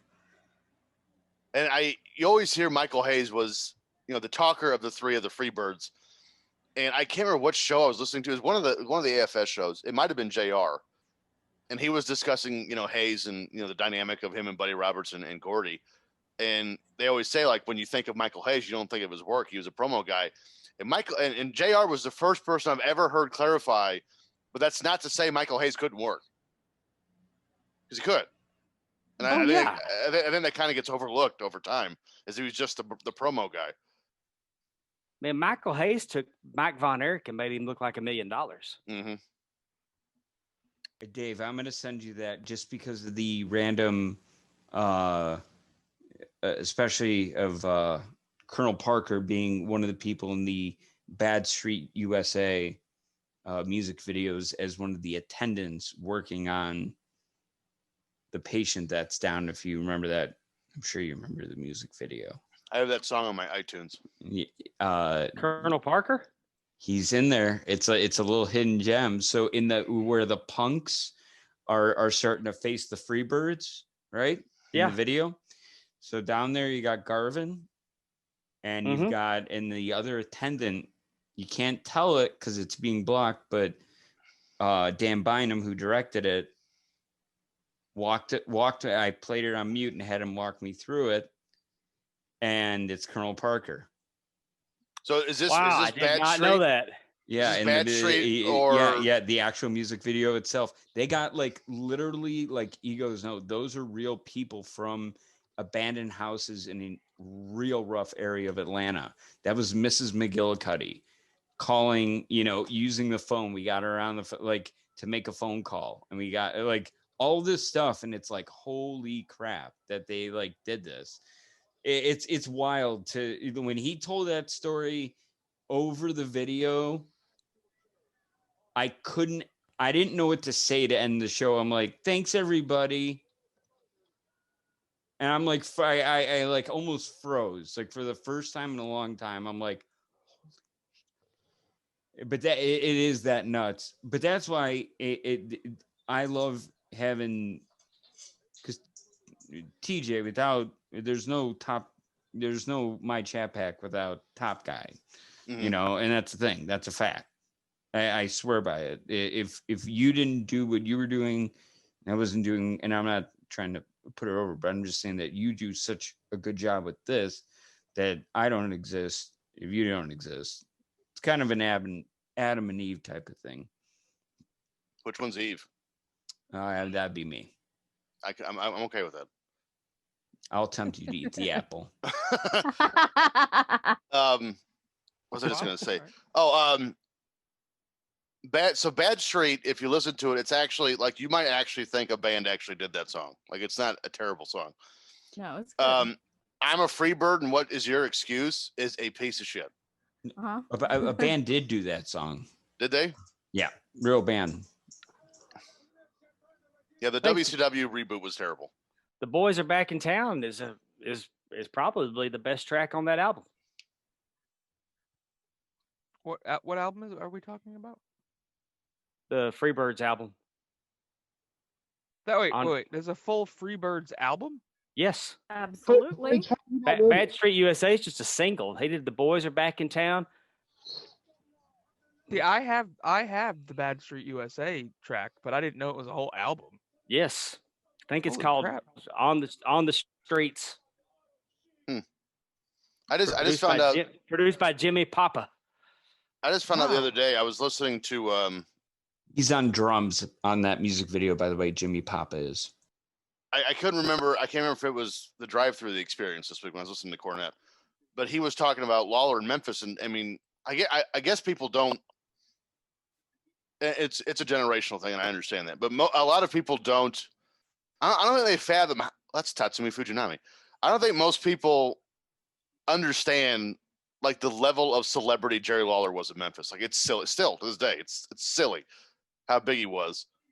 And Jerry Lawler's released like 8 albums. What? The first one was in 1977, but he's released like 8 albums. They said Playboy Frazier, who we all know as Uncle Elmer, released an album when he was in Memphis. Like, everyone, if you were in Memphis, you had to release an album. Apparently that was a rule. And what did Jerry Lawler sang? Yeah. Was it good? I mean, I haven't listened to it. I don't remember hitting the Billboard chart, so I doubt it was that good. Couldn't have been that bad. I mean, he had to have at least carried a tune in a bucket if there was more than one. So we're getting ready to watch Manny Fernandez and Chief J Strongbow in a strap match. This has to be like the 400th time both Manny Fernandez and Chief J Strongbow were in a strap match. Dude, that is the great Wahoo McDaniel. Oh, I'm sorry, Wahoo McDaniel. What'd you call it? What'd you say? I said Chief J Strongbow. It's Wahoo McDaniel. Oh. My fault. Jesus Christ, TJ. I know. God, I'm slipping. I knew Wahoo when I was a little kid. Oh. So if you go back and watch Super Bowl III, and I have because I'm a nerd, but Wahoo's in that game a lot. He's Really? Defensive tackle, yeah. Oh, no, he's a linebacker. I used to go to the golf course with my dad. It's kind of a weird situation. My dad's ex-wife, nobody ever told me she wasn't my stepmother. I used to go over and spend the weekends with my half-sisters. And she treated me like one of her own. And she remarried, and her husband used to take me everywhere. And he'd take me to the golf course with him. And the foursome that he played in was himself, Charlie Pride, Lee Trevino, and Wahoo McDaniel. Jesus. Yeah, well, Are I you didn't know. kidding me? I didn't know who. Pride? Yeah, I didn't know who those other two guys were at the my time, but God. I know who Wahoo was. Real quick, guys, I'm going to take a hard left turn here. I just read this. Eric Bischoff just posted this on Twitter. Is there a reason why we can only see your eyes? Thank you. There Eric he is. Bischoff just posted this on Twitter. Just for the record, today was a great day. Note this date, it's going to come up again. That Well, sounds very ominous. Is Eric Bischoff trying to say that he's a Ominous. closet fan Can- of the Buffalo All All Bills right, or something? can we just point the obvious out to what they're doing? Like I'm sorry to be conspiracy, Carl, and maybe Palmwater, if I'm wrong on this one, and there's something you can't share, But or if you know something. this needs to be a new segment on the show. Conspiracy Corner with Carl. Here's the deal. Local drunk man. Why is he in Florida? Let's add 2 and 2 together here, folks. Go look at Chris Hemsworth's frickin' IG. They're filming the early days of FCW and Hulk Hogan. They're doing the biopic. They've been doing the biopic. That's why he's traveling. So you're saying Eric is filming the Hogan show? Well, right now. he's there with Todd Phillips, or who did the Joker, right? Todd Phillips. I think so. Yeah, same guy that did that is directing it. He's the lead, one of the lead producers on it. Why is he in Florida? Is he seeing his son for that long? He did it last year for 6 weeks. Yeah, His daughter's also flying in. you I'm gonna go. I mean, Hogan Lor- biopic. Lor- But where Lori's can you my life shoot? coach. Okay. Where can you shoot? Can you shoot in California? No. No. You shoot in Can't Florida. shoot in you can shoot in You Florida. You can. can't I- shoot I'm in Georgia just Georgia saying, right now. Lori is my life coach, and she told me they're going there to be with family. Now, she knows I'm a fan of Eric, and she knows that I listen to his podcast. Like everything he says is godly, so she probably could have been throwing shade too. But By the way, the Yahoo already has color in this match, but he does. I'm hoping he stopped by Alabama already and gotten his present from Top Guy Theater. That's gonna be so incredible. Well, they said he was there. I mean, Yeah, he was there. He stopped over at the Con Radisson. Yes. He spent a few days there. So I'm hoping he got his present. do you know if he got his present, Dave? I have no idea. Okay. We sent cool. him if you go back and watch one of the shows, you can actually watch us buy it. But it's a blue guitar. It's a rib, by the way. It's a blue guitar. It's signed by Jimmy Hart. It's pretty good. It's signed by Jeff Jarrett, who I just found out Bischoff actually has no ill will towards Jarrett, which I didn't know that. So that kind of ruined some of it. But the third guy that's signing the guitar is Honky Tonk Man. Didn't Conrad talk to Tony about that guitar? Yes, he He did. did, and he was talking about how he wanted to gimmick it up. And hit Tony with it. Yeah. Yeah. By the way, those Lowe's Shivani ornaments in Awesome. the mail, Mine. walk off. Let the me best go. Christmas gift Let me go ahead and be a mark and spotlight my own video for a second. So right above my head is the Christmas card they sent us. Shit. And then on top of the ECW book and which book is that? On the other side. Oh, that's Countdown to Lockdown by Mick Foley, is each ornament. I where? thought I see it. that was the coolest shit ever. They sent us Christmas ornaments. I haven't got Yeah, I mine yet. was. flipped out. I haven't got my Christmas card yet. I saw my Christmas card is coming. I have the informed delivery from the U.S. Postal Service. Well, they'll send you an image of when they scan the item. So I know it's coming, but Dude, I live Wahoo is on the island, bleeding so out it right could now. take 10 years to get here. I will say that I know with today's date that recording Jesus. is the 19th. So a year ago today, I was sitting in the recovery room after having my gastric sleeve. So it's been a hell of a year. You've come so far, Frank. I hope you know How much how if proud we're we are of doing you. if we're doing Antonio sobriety, how much weight have you lost, Frank? 85 pounds. But That is crazy. I know it's That's crazy, awesome. but I should be more. It should be more. But with the pandemic and I haven't been able to do the exercise part of it yet. Sure. So hopefully when gyms are back to normal, I need to get a personal trainer. And I was gonna say, Frank, you should go celebrate by going to get a Wendy's Classic Triple. yeah, I can't eat that stuff anymore. Extra mayo. Motherfucker. Hey Frank, Double onion. Go ahead. have you tried DDP yoga? I have it. I have tried it. Yeah.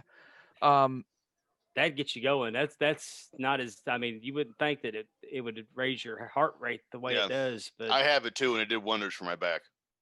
Well, that's the thing. I just hurt my back too, playing with Ah. my daughter on her birthday. Mm. I went Oh, head okay. first. and- I'm thinking again. You need No. to no, you got to tell the story, Frank. Well, so my daughter wanted a bouncy. So she was turning 11, and she's always wanted a bouncy house. Her birthday's in November. We were having a pretty mild November, so I got her this big ass bouncy house thing.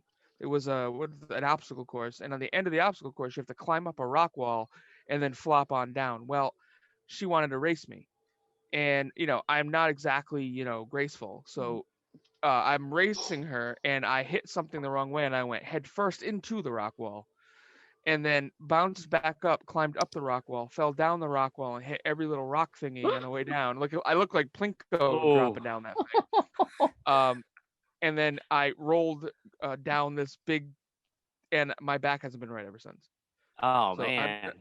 So I had to have a deep tissue massage a couple weeks ago because I couldn't even get out of bed. It was horrific. So I've been doing some of DDP's. I can't. Is it downward dog? I Yeah. can't remember what he calls it, but you're on all fours and you do something with your butt so that your back is going like this. I know. Sorry.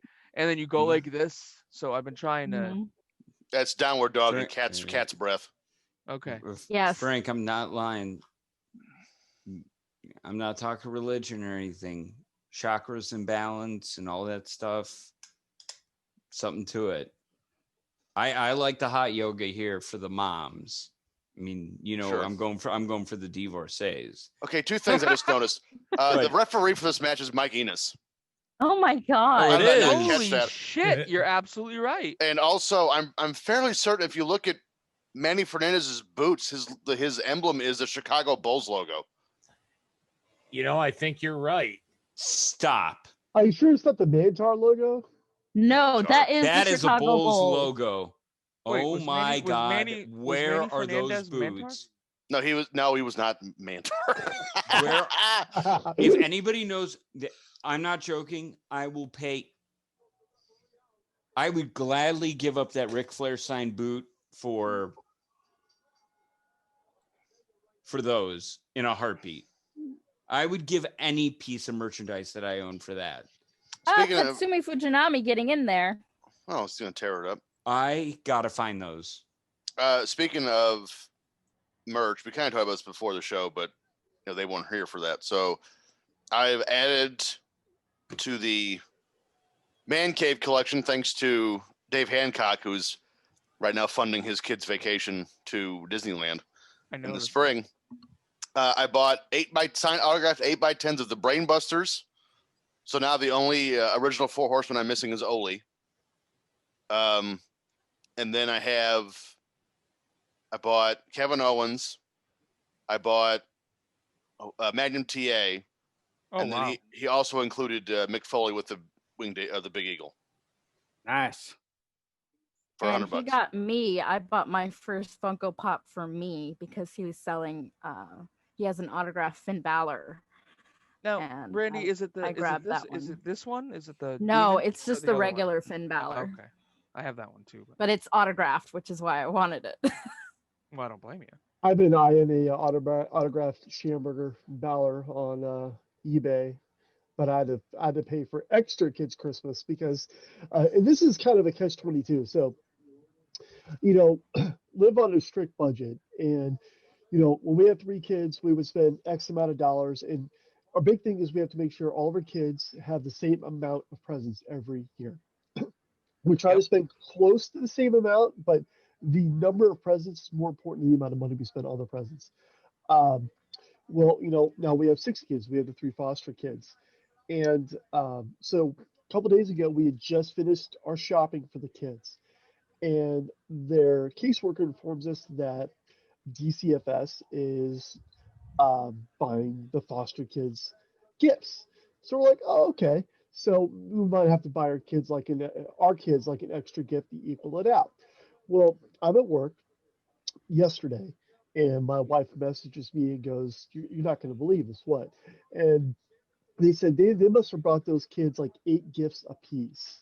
Oh my So God. now it's like, now I have to come up with 8 more gifts, 24 in total, for my other 3 children. So all of the gift amounts are even again. So my Christmas, my very tight Christmas budget was suddenly just murdered and butchered into oblivion. So there won't be any $10 eBay shopping autographs for Phil for a little while. But this goes way back to the beginning of our show when Matt was talking about charitable organizations. Real Stuff quick, like Phil, that. I don't mean to interrupt you. We just lost Pine Water Dave. Ah, Dave! He said the power went out.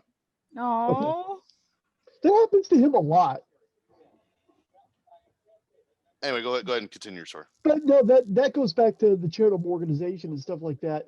Donations are what help things like that happen. So as frustrating as it was that happened to begin with, overall, I'm really grateful for it, and it's really cool that they do that for foster children, and it's going to give them a better Christmas. and just to play off of that, I saw in my local, like every town has like a Facebook page for whatever's going on in town. I've seen a lot of people posting, okay, who's struggling, who needs a little extra this Right, Christmas, who has kids that need gifts. right. And it's nice to see people being able to look out for their own and do things like that when everybody's hurting. Like, I've been lucky. I have had a job. I've not been out of work at all. I don't have any kids. Well, the cat, but she already gets everything anyway. So Yeah, anything we and can do to help. right, and it's not like I had Christmas for my kids. They all had Christmas presents. That wasn't a big deal. But suddenly here comes here comes DCFS and with more presents, and it's like, well, you just completely made it lopsided. Now I have to go buy more. Um, this might sound weird, but couldn't you um subtract some of what you already had and scoot them on over to others, or no? This Or is a big they're kid specific. No, so I will go ahead and say that we did do that to a certain extent.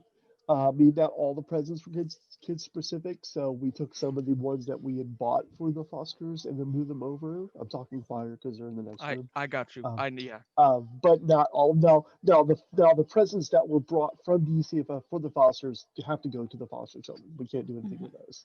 Oh, of course. But we were able to move some of the other presents around, so we don't have to buy as much to make up for it.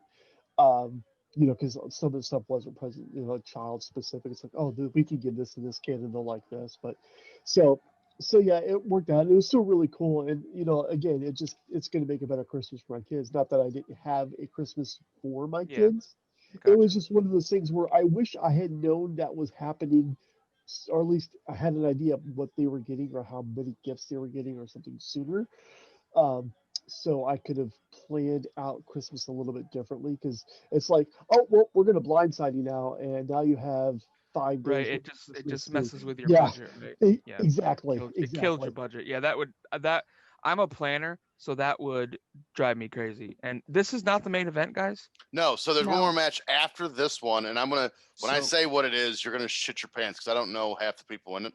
So now Yeah. watch Carrie come out, because I got the insight on this one, and we heard it obviously from. Sorry for the chest pounding.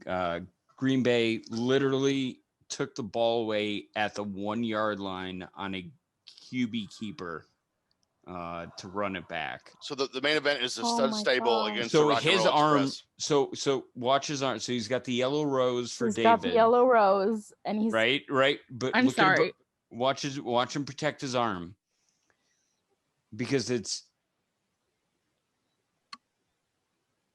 and he's definitely being portrayed. So he pulls himself up with that arm. Watch him just protect. Look at his left arm. I don't think he's got a foot at this point either.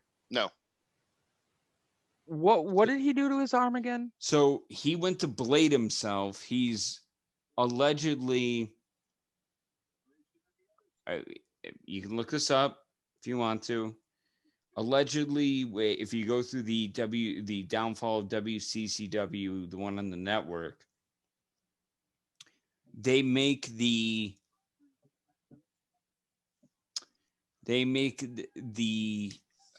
what's the word I'm looking for? The inference or Inference. the Thank you, Brandy. Thank you. That he was effed up. Yeah.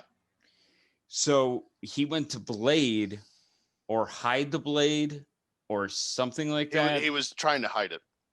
So he's trying to hide it. I think he put it in his finger and then scratched his arm and cut himself. But when you have alcohol and or any type of painkillers, see, look, that you could tell whoever's taking his ring robe off, they're talking about it right now. He knows how badly he's opened. And also, again, I want you to watch how quickly King reacts to this, because he will not take that robe off. King, this is why King is so good in the ring and doesn't get his due even still to this day. He knows what's going on. Right there, you can see he's adjusting it right now. And as soon as the bell rings, that was it right there. Yeah. King jump starts the match and just goes after the arm. I mean, that quick.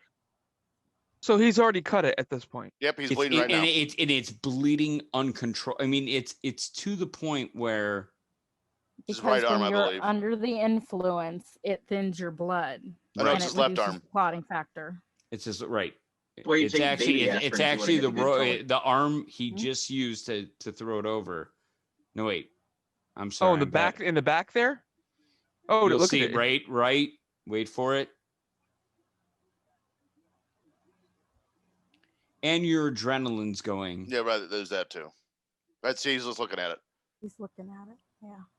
So watch Lawler think on his feet and like, all right, I need to hide this for him. See, he already knows it right there.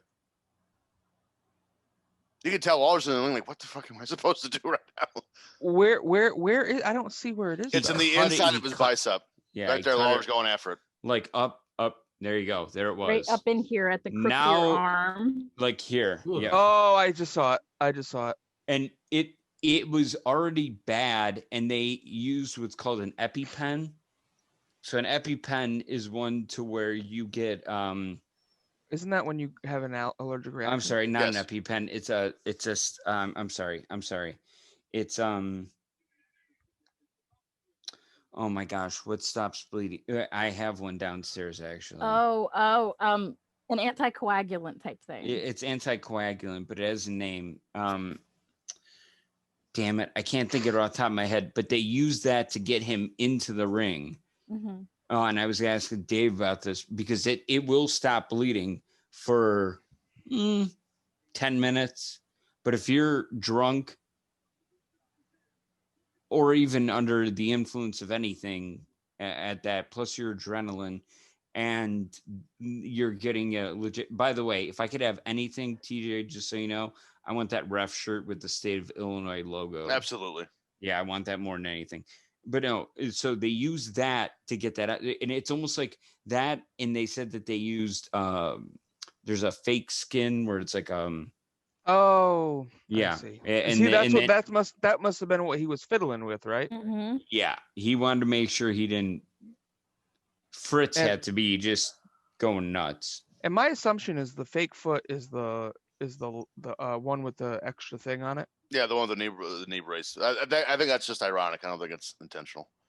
But also, too, another thing that is kind of tips their hand here is eventually in this match, Kerry's going to get killer. Mm-hmm. And he's He's probably taken baby aspirin Yeah, to thin his blood for the color. On top of this, he bleeds a gusher in this match, and to the point, I mean, he's got the claw on Lawler, so Lawler's laying on the mat, and he's just straight up bleeding in Lawler's mouth. ugh. So it's You know, weird to me hepatitis. that, That's how you get hepatitis. Ugh. Where would we rate this on the Muda scale is the real question. Mm. on the what scale? That was good. What'd you say? The Muda scale. But how gross that is? Well, no. So the Muda scale, based upon what match does that stem from? It's Oh, I can totally tell what foot is fake. Yes, you can tell it's a different shape than his other calf. It's not like a Yeah. regular calf shape. It's wider. I think if you look at the bottom of his right boot too, you can see like where the implant starts. It's bulging out at the sides. Yeah. I'm gonna go back and look at old other stuff. Go ahead, Matt. I'm sorry. Go ahead. It's Muda and Hiroshi Hase or Hase, Hase. where I mean, like the mat's just covered. It's the old red equals green philosophy, and they just everything's opened up, and it's just. Well, I mean, they're nuts. Oh, Frank Dusek, he was I remember watching. Actually, that year of WCCW, I watched. He's a wrestler, or he's a pretty prominent wrestler too, pretty big time heel. But my measuring stick's always Eddie and JBL. Yes, like that was just a nightmare for like a blood match. It's not quite that bad because I don't think Lawler gets color at all. It just looks like his Kerry's bleeding all over him. But I mean, Kerry is what would be a good like comparison more people would understand. I would say the one I showed the other week of frickin' what's his face, Joey Mercury taking the ladder in the face. Oh yeah, that would be actually a good one. That would be a very. That's a lot. I mean, it was just gushing, but it's not all over to where it's like. No, and it's only him that's bleeding. Disgusting, because his face is just crushed. Shawn Michaels' second run, like 03-ish, there's a string of matches where he just bleeds out of control in just about everything that he's in. Mm-hmm. That feud with Jericho. Oh yeah.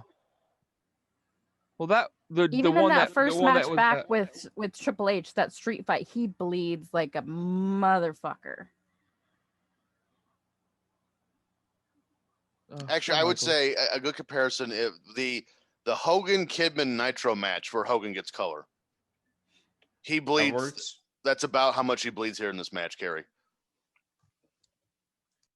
Which is weird that I even said that just now because Hogan usually doesn't get color. That's a real sentence.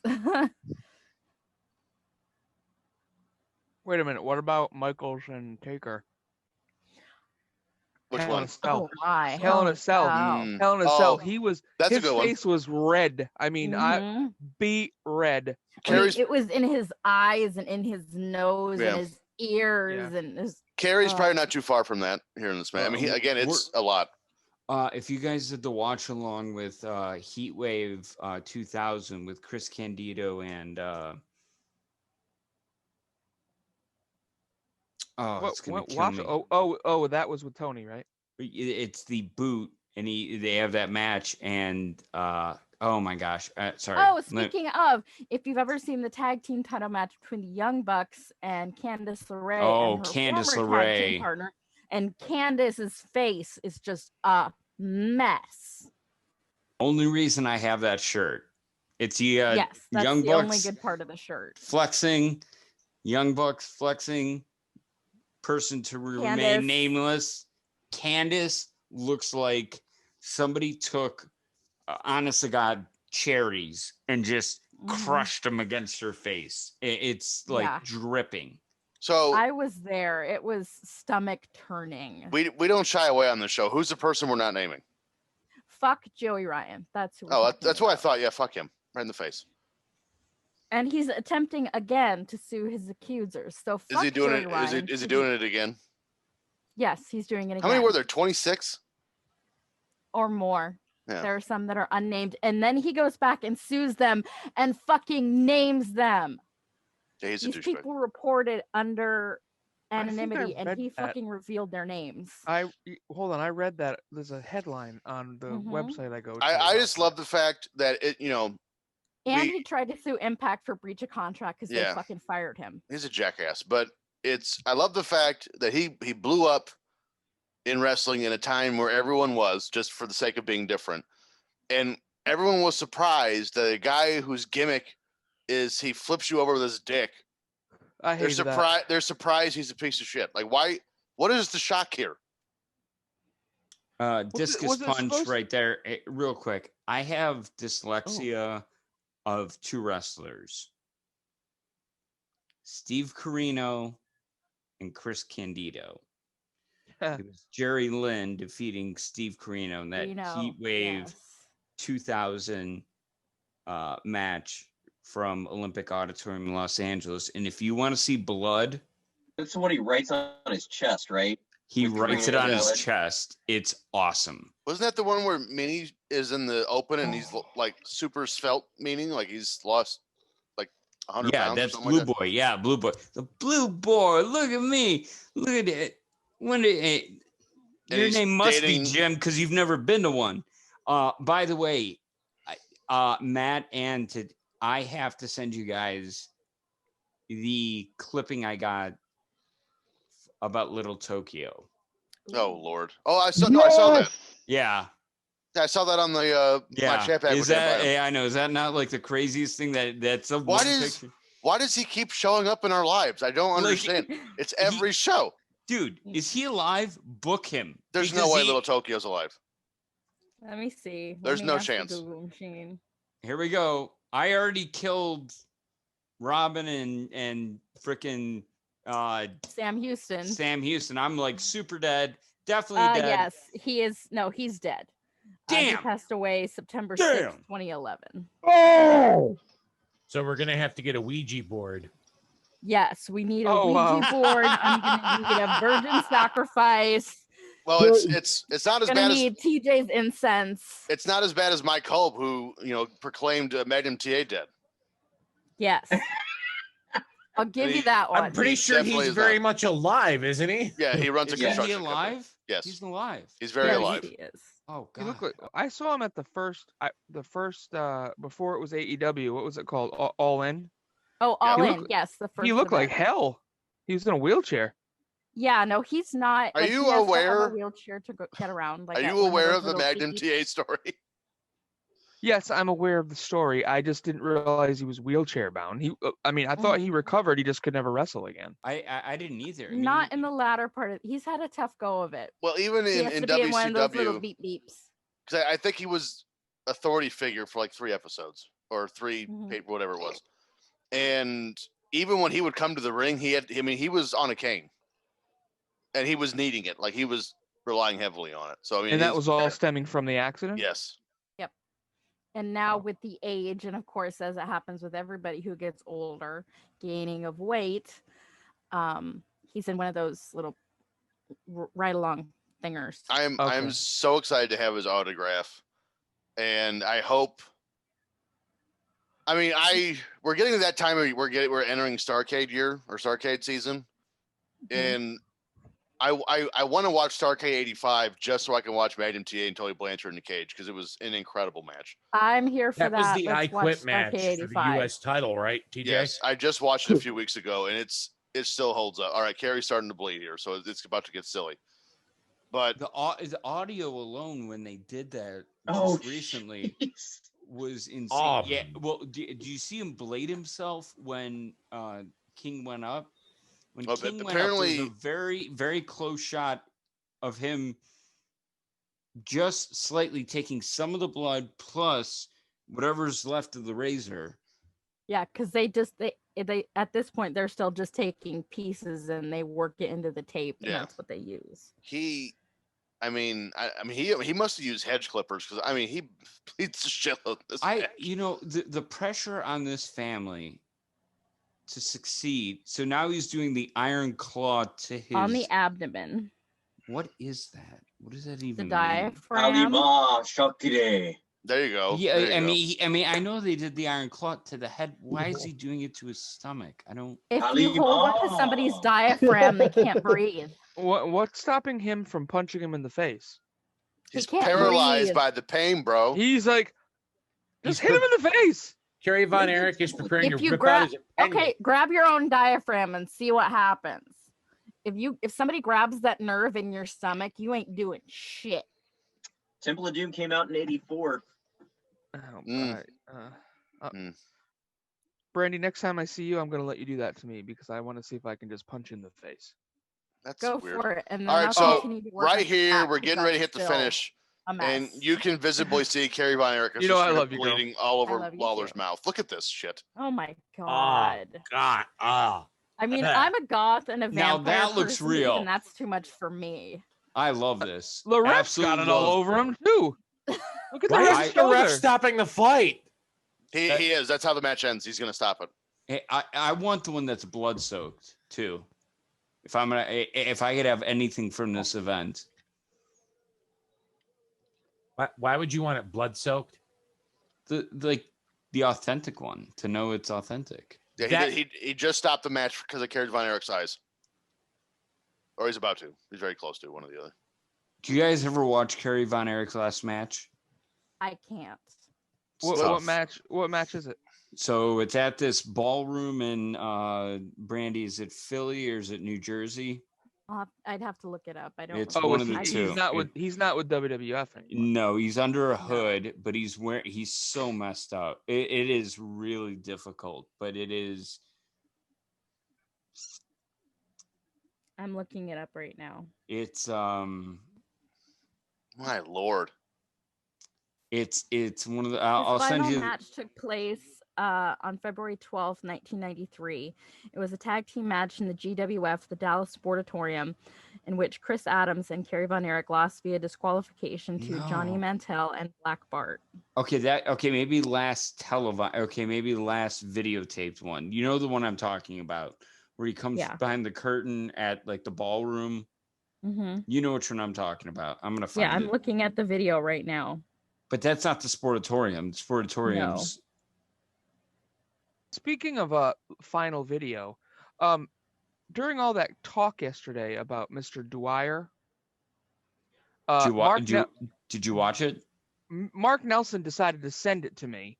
Oh, of course. He sends it to me, which I'm like, Mark, I've already seen it a million times. I had seen the beginning of it, but never when he actually did it. And I'm like, oh, this is just the doctored up. Oh my God! I'm like, I couldn't. I didn't sleep. I went. It was gross. It was horrific. I didn't sleep. What are we talking about? Have you ever seen the Bud Dwyer video? Never heard of it. All right. Quick to get through this. Bud Dwyer was this. That's the reason why we have the 7-second delay in TV from the FCC. Oh my God. Wow. The brutality. I love the white tights. So Bud Dwyer, to not get anybody squeamish, was being indicted in Pennsylvania for embezzlement. He was standing as the state treasurer, or he had some high-ranking state official. Anyways, media ethics. My senior year, our teacher says nothing to us on the first day. She puts this clip on, and it cuts out from Captain Kangaroo. It was a snow day in Pennsylvania where all these kids are home, and it cuts to this press conference, and he's handing out these manila envelopes. He's like, Jan, Steve, here you go. I'm sorry for all the mistakes I made in my life, all of this. He pulls out a revolver that's like a freaking bratwurst. It's like huge, and just like, Bud, don't. And live on TV offs himself, and it's like Hawaiian punch out of his nose. Yes, it's unbelievable, and the camera zooms in on it. That's the other thing. So you have kids on a snow day at home coming over from Captain Kangaroo, which are probably watching, and they break in because this guy's doing a press conference to announce his resignation and admit that he did in fact embezzle money. This is 83. 82, I want to say, in Pennsylvania. And we saw the video, and there were girls in my class that were like, I could take anything, but that one, the first time I saw it, Frank, I don't blame you. It's one of the most difficult things I've ever seen in my life. 1987. Okay. That was a little early. It makes me very glad. similar TJ, you could Christine probably Chubbuck, who also committed suicide on air. Which there's no video of that. No, thank God for that. You can't. That was the other one. That was the other news person that committed suicide. And I'm not. If you listen to Rajiv's podcast, I'm not lying to you guys. It was not far down that line because it was bad. It was a toxic environment. But let's not bring down the crowd. TJ, I will text you it if you do want to see it. No, by the way, these guys look spent, and Lawler's doing a great job of selling. Dude, so imagine if Kerry did not have hair or it was bleach blonde. Oh my Oh god. my That's what it looked God, like. Matt! Didn't holy that shit. happen with Hogan at SummerSlam 05, Well, where he ended up getting color, and because of the color of his hair, he just kind of turned into a tomato? That happened every time Ric Flair got I was colored. gonna say, too, Flair 'cause used to of do it the all the color time. of his hair. but Well, I mean, this is like it's matted and it's congealing and Yeah, he's lost so. it's This reminds me. This is almost And Alfonso. I mean Beulah he's probably levels. getting I mean, that's a good honestly, he would comparison. probably go into some form of hypervolemic shock, which So is what the happens ref when your just called body the loses match. too much blood. And I love the ref is just like getting wrist deep in it. He's like, let me look at it. Come here. Let me get my hands in there. What's nuts about this is because he's on stuff and probably did the blade job wrong. The Beulah Mhm. Alfonso match is because she hits That's him with a the other sheet, one. and he's got one of those old school hats with the adjustable snap, the metal snap, and apparently I'm pretty sure that gigged him. Yeah. Unintentional, so he didn't even do a blade job. It's just he got cut hard weighed, metal on metal. I've watched the rise and fall of ECW probably 24 times. I'm not even making that up. I mean, That's fantastic. that and the WCCW doc I have watched Yeah. a ton. The AWA one's really good also, but Oh yeah, I have that one too. Yeah. the ECW one, they go in length about the Beulah and Alfonso match because of the implications why it happened in the first place. Essentially, Alfonso was wrestling for his job because they found out he was the mole that was helping wrestlers come into contact with WCW. So Heyman says, I don't care what day you asked me, what time of the day you asked me. If you ask me what my favorite ECW match is ever, I'm going to say Alfonso and Beulah. Because, again, what was at stake? And he goes, for 12 minutes, those two beat the shit out of each other. And Beulah didn't back down from Bill at all. And, you know, the what you see Alfonso put himself through that match is insane. Again, is the wrestling great? No, it's not. That initial cookie sheet shot, Yeah. She rears back and just. But the fight itself, Yes. just the visual of the fight is incredible. So Lawler won the match because the referee stopped the fight due to Kerry Von Erich's eye. Minor domino effect, and sorry for the spoilers. We haven't done Carl's domino effect in a long time. A minor one. How about the fact that Beulah was possibly mentioned to be sister love? Oh yeah, with brother love. Yes, that was on this past week, wasn't it? It was. We were talking about that. Yeah. Can I just ask really quick? What was the finish always going to be this, or when they? No. So I can't remember. Right, Kerry was going over, right? It was going to be no. I believe. No, Lawler was supposed to go over. This wasn't supposed to go this way. So right now, Lawler's cutting a promo that says especially saying if the ref wouldn't stop the match, he was going to blind Kerry Von Erich. That's right. That's so I wait a remember minute. that. So, because I've always thought it to be the other way. You're probably right, TJ. I'm not doubting you in any way. I thought it was supposed to be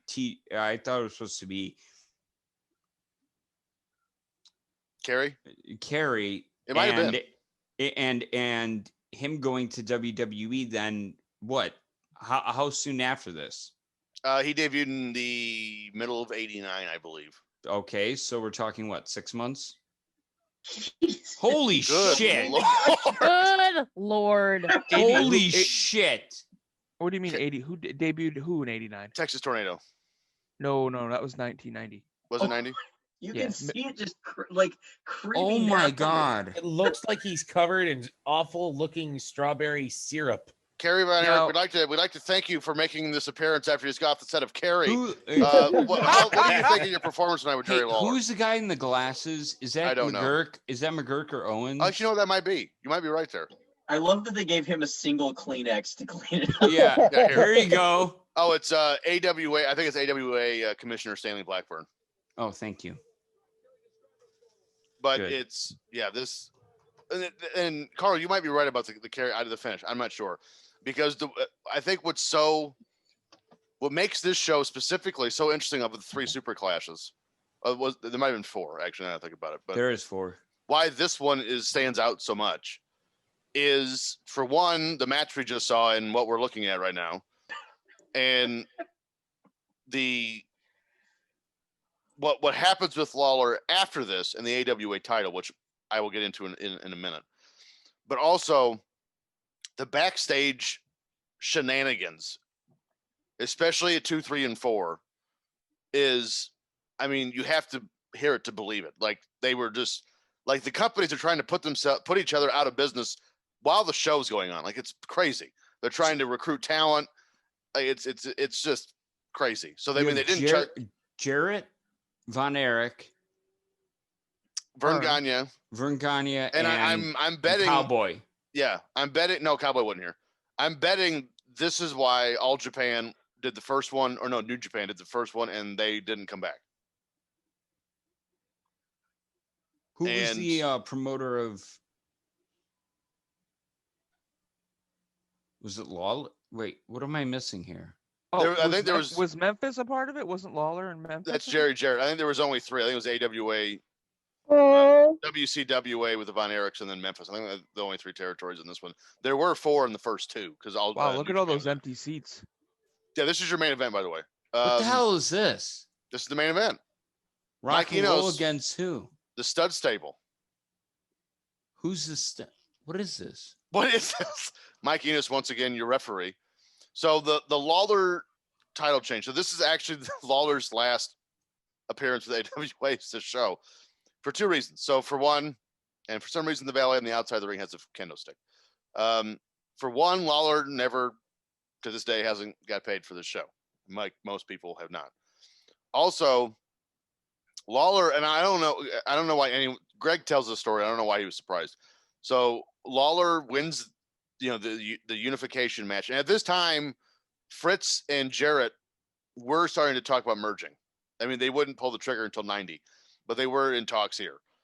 And so Lawler wins the AWA title and goes back to Memphis and defends the title in Memphis. And he never shows up to the AWA TV tapings. So Greg and Vern call him like, hey, why aren't you coming up here at the TV tapes to defend your title? And he goes, why haven't you paid me? And they go, well, we're going to give you a cease and desist. We want the title back. And Jerry said, come get it. And to this day, he still has it. Wow. So I got to ask, it's kind of ballsy. If my employer didn't pay me. Is that Colonel Robert Parker? Oh my God. I think it is. Where? The guy in the blue. Well, I don't know. Does he have 3 legs? I haven't got a good shot at the front of him yet. That is. That is Colonel Robert Parker. Holy shit. Those trunks are really containing that big hug. I think that valet is holding Colonel Robert Parker's hug. Could be. So real quick, if your employer didn't pay you and then called you and said, why haven't you come to work? That takes balls on the employer's part, don't you think? Sure. Yeah. So were they surprised he didn't come to work? Because I wouldn't. You didn't pay me for my work. So this was always a point of contention with the AWA because was it before? Yeah, it was, because before Lawler becomes champion, it might have been a champion or 2 before Lawler, was Stan Hansen. So they brought him in from Japan. He wins the AWA title. And essentially the same thing happens with Hansen. So he goes back to Japan with the belt. And they're like saying, hey, we're going to send you cease and desist. We need the belt back. So he sends it back to Vern, but not before he threw it in a mud puddle and ran it over with his truck. He had 1 second. Whoa. That's not Colonel Robert Parker, guys. That's Tennessee Lee. Thank you. That's the same person, isn't it? Henry, God damn it, you are terrible at jokes. That, by the way, is like 7 episodes ago when I said, hey, there's Robert Parker. And she goes, no, that's Tennessee Lee. I remember that now, actually. Merch. So I have to Look at find that out who. hair. Good lord. I have to find out who's in this. Goddamn. I might Robert still have Fuller that and Jimmy open. Golden is the stud stable. Yeah, because the Goldens and the Fullers are cousins. Isn't the Welches? Aren't they in there too? Yes. Was Hanson working New Japan or All Japan at that point? New Japan. New? Yeah. And Vader was in New Japan as well at that point? God, look at him run. What a dork. I think so, but as Pondwater mentioned when the show started, Leon debuted in AWA as a baby bull. I was going to take that back because the eye poke happened in All. Where he gets Carl, what are you doing right now? I can't find my damn vape. Sorry. He's about to pull out his. He's like, I'll show you a hog. Carl, you're talking about the one where Leon popped out. Yeah, Hanson's eye. everybody's Other seen way. it. Everybody's seen where Vader gets his eye poked out. Yeah, by Stan Hanson poked out Vader's eye. Oh, other way, yeah. I showed it to my stepdad, who's an ophthalmologist, Disgusting. and he goes, "How is he not blind?" Because I almost had my stepdad do a run-in for an episode on just eye injuries, and he's pretty good with ears, so I was going to show him the Mick Foley ear one. But he was like that. He's like, I've seen that in the hospital, and we just have to remove it. You should just do a watch along with the Eye for an Eye match with Rey Mysterio and Seth Rollins and have him. Oh God, I can't believe. Or the spike to the eye of Dusty Rhodes, baby, and his nut butter. I can't Side note, believe we just had our 7th earthquake of the day here in Wichita. Sweet. Yep. All your guys' weather in your states are stupid, but come to Indiana. Well- We don't have earthquakes. It snows here on occasion. That's about it. That's because whoa. Oklahoma just keeps on drilling the wrong way. New England, baby. None of that Henry, shit happens here. goddamn, we know how awesome Providence, Rhode Island is. Just calm your tits, sir. What are we talking about? Henry, you just call me Henry? Well, I think he did. I think Henry and I are offended, goddammit. so Wait, wait, what are we talking about? are you offended because I called you Henry, and is Henry offended because I called you Henry? I don't understand what's happening. How could you can't I'm both be offended offended by you that? called me Henry, and Henry's offended that you think I'm him. Oh God. I mean, I'm not really Matt, offended. what's that you happened? think I'm you. Why? So Jesus Christ. we maybe need to look into this. Why do I? This is not the first time I've called you Henry. Even in the group chat, I've called you Henry. Why is this? I don't know. Are we I'm- twins? Not even Are you- close. I mean, Henry's got a lot more going for him than I do. I have a stepbrother and a stepsister I've never met. Could you potentially be that stepbrother? I got to talk to my parents who have been together for 40 years and see if something went on that I wasn't aware of. Well, Nope, maybe something went on that one of them isn't aware of. I was just hog watching Robert Parker there for a second. I was too. It's huge. Anyway. That's what she said. Oh, but I'm bummed. That is what you said, quite literally in this match. That's what everyone says. A lot of hot tags in this match. That's also what she said. Matt, you hopefully, I know it's hard to see, but I'm big into feng shui and balance, right? I know it's too high up there, but Joey Carr got me the Funko Pop Marty McFly right next to it. Oh. Rock chalk. That one goes there. Life. But wait, there's more. Just because I'm big into color. If you notice the black and white next to the Andre the Giant Bugsy is the HSGL Badass New World Order koozies, which I'm not even using. Those are more treasured. Yeah, those are on I display love in my those. house. I do not. They just Thank are you, not my getting friend. used. And that's our main event, folks. It's over.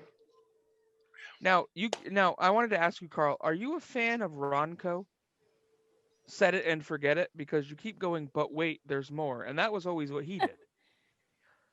That was also know, a Billy Mays uh, thing. Yeah, know- Billy Mays. Yeah, I was going for Billy Mays. Oh, see, it started with Ronco with his whatever he used But to wait, there's more. But you have All no, you need to you have do no is set idea it how and many forget it. times I've had an agent say, "Hey, can you do this voiceover?" And I haven't gotten the job, and I've had to say, "But wait." There's Borat more. pause. This suit is black, not. No, there's more, and it's like, fuck this, sorry. bleep that out. I wish I could be in the fly on the wall for the booking meeting when they said we're gonna have Lawler and Von Erich headline this, right? Like, nope, Rock and Roll Express and the Stud Stable. Okay, what if he gigged himself early and they were like, we got to flip it around? You know what? I never considered that. That's actually not a horrible idea. Then all of a sudden, Colonel Robert Parker's challenging Jerry Lawler for the AWA title. No, Robert never worked for AWA. I mean, I get that they were. I mean, this UIC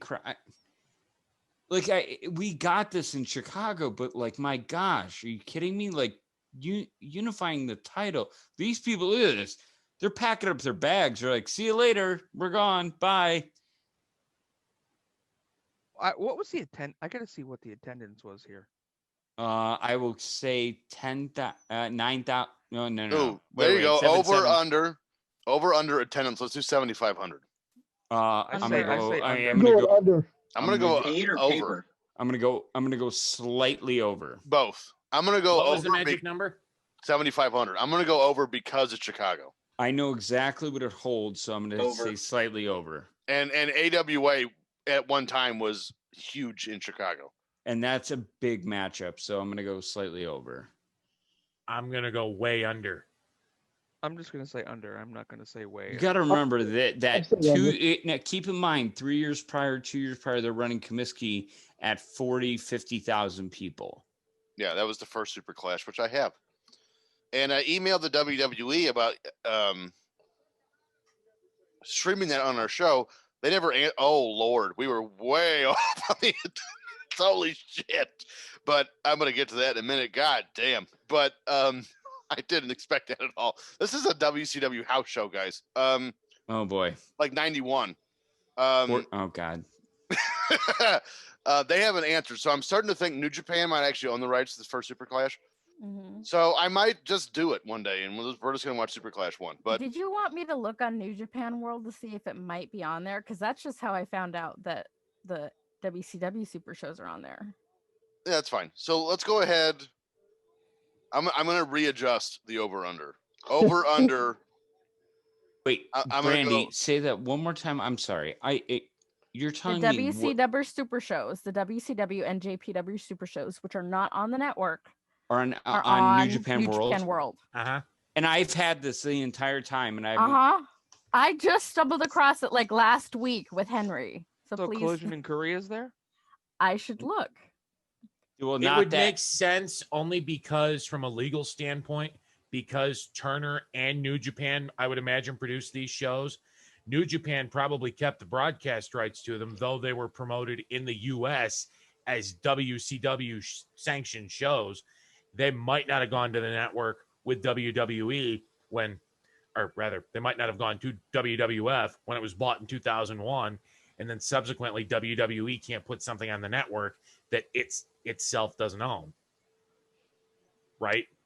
And we did have this conversation off air of just the deals between NJPW and WCW, Turner, whatever, were so fucking weird.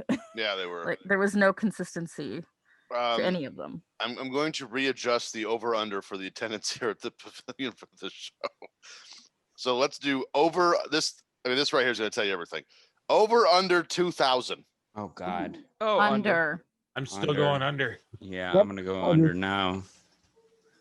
The attendance for this show. Oh God. UIC Pavilion, which I believe seats 9,500. 1,672. Oh my Lord. Wow. So when was Collision in Korea? Collision in Korea was 90. I've got it right here. 94. April 28th and April 29th, 95.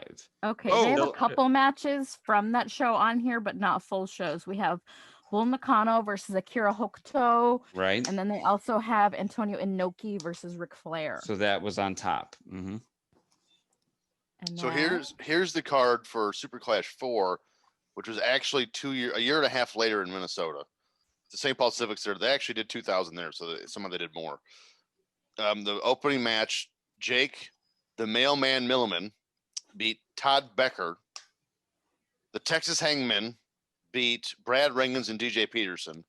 Jesus Christ. Baron Von Raschke was on this card. Who did Jesus Christ beat? Well, not Baron Von Raschke because he's on the card. He's subbing here for JYD.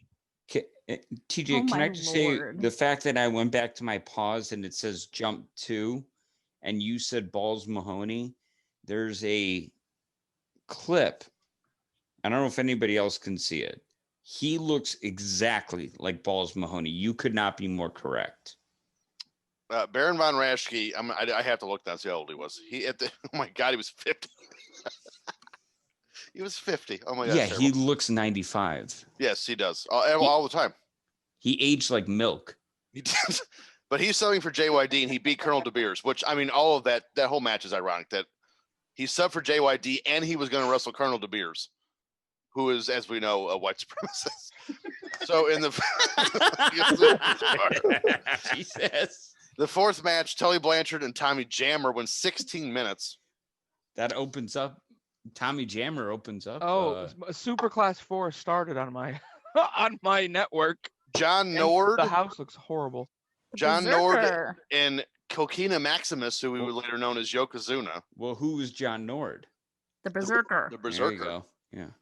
Larry Okay, so Zbyszko. Superflash 1 is not on New Japan World. Again, this is the title match didn't main event the show. Another tag team match did. What is their obsession with this?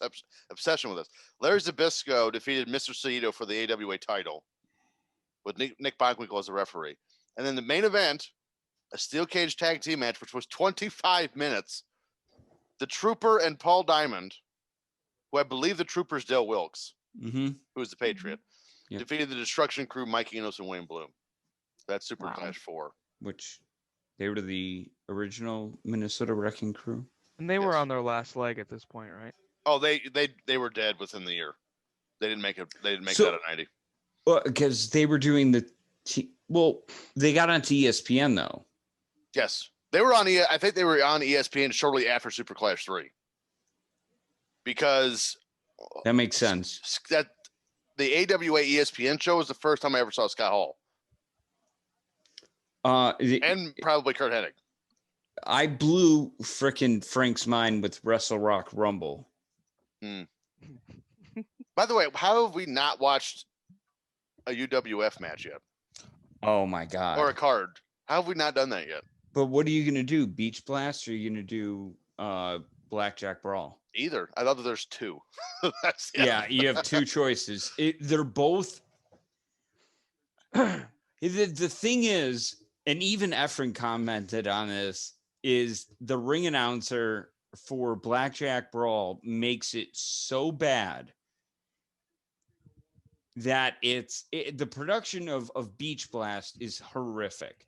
But the grandiose nature of Blackjack Brawl and just going through all that stuff, when I dove into it, I'm like, this might be the worst thing I've ever seen in my life when I first saw it. And so I'm like, there has to be a story behind this. I'm like, okay, who's Herb Abrams? Oh, he's got a store for large sized women. Oh, he does a lot of cocaine. Oh,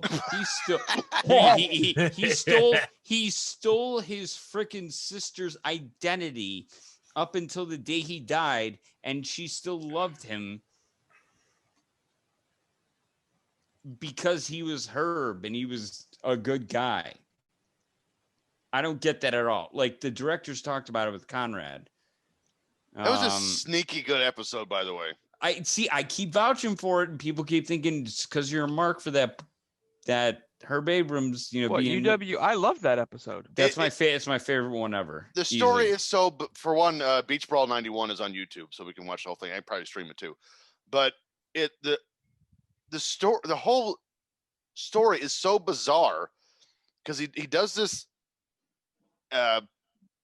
press conference. He's starting a wrestling promotion. It doesn't start for another 2 years afterwards. And he says at the time his biggest star is going to be Bruiser Brody, who died 3 years before. That, and did you notice it had to be such a good salesman that he's at this wrestling, I can't remember the name of the New York. It was a real famous one. It was like the one that everybody went to get autographs. Rocco actually talked about his dad going to it. I can't remember the name. It's pre-access or any, fan fest or whatever it is. And he literally rounded up wrestlers there and sold them on this. And I'm not trying to do Wolf of Wall Street again. Fugazi. It's a whoozy. It's a whatsy. It's not real. It's not real. He sold them on something not tangible. And he sold them. I have no videotape to show you guys, but I swear to you, the other thing that's great about that UWF documentary, The Dark Side of the Ring, is where they ran. If you notice, they're outside of Nickelodeon Studios as it's being built before like the slime geyser goes up. I don't know if you guys caught that, but there's certain parts where you'll see it. Just look up Nickelodeon Studios and UWF. I believe me, this is why I'm single. I've done such a deep dive on this. It's not healthy. I love it. I'm so happy right now. I have to tell you that I'm kind of annoyed now because you've piqued my interest in Super Clash to the point where I've started watching the second one. I'm on 2. I went back to 2 actually. And I'm like, we can stop recording this and just start watching 2. I don't have a problem with that, but as long as some of us can take a potty break. No, not allowed. Damn. So I didn't remember what I was going to say now, but it's the whole concept of UWF and Herb Abrams, and also on the topic next week. So a week from today, it will be the day after Christmas. I say we spoil ourselves and give the fans something new, and we stream watch Beach Blast 91. Yep. Yay! Wait a minute. I don't think we can do that. Isn't that a WCW property? no, UWF. No. WCW ran several pay-per-views with that name. They ran that one. Oh, you're thinking of, well, I know, he's right though. There was a Beach Blast, WCW Beach Blast, but then they changed. Oh, it I'm to sorry, Bash at the Beach Brawl. Oh yeah, it is okay. Beach Brawl. There we Okay. go. Good. That's fine. Henry, Oh, good call, brother. But I think that's a good way to end the year on a high note. And then That's your high note. yeah, goddamn That's a high UWF. note. That is certainly a high note. And then just Oh my gosh, I'm going to be loaded for that one. Oh, we gotta do it. We gotta do a card rundown before we leave tonight. Also, Yes, please. Also, next month, guys. I mean, stacked this show. January 3rd. Yep. Evan Polisher is going to be on the show. Yes, sir. Excited for that. And we're going to watch the Monday Night Raw where Mick Foley wins the title because he was there. Oh, sweet! I haven't watched that show in probably 25 years. Great show, and if Not you don't 25 think years. if you don't think we're not going to listen to the pop at the end, you're mistaken because we are.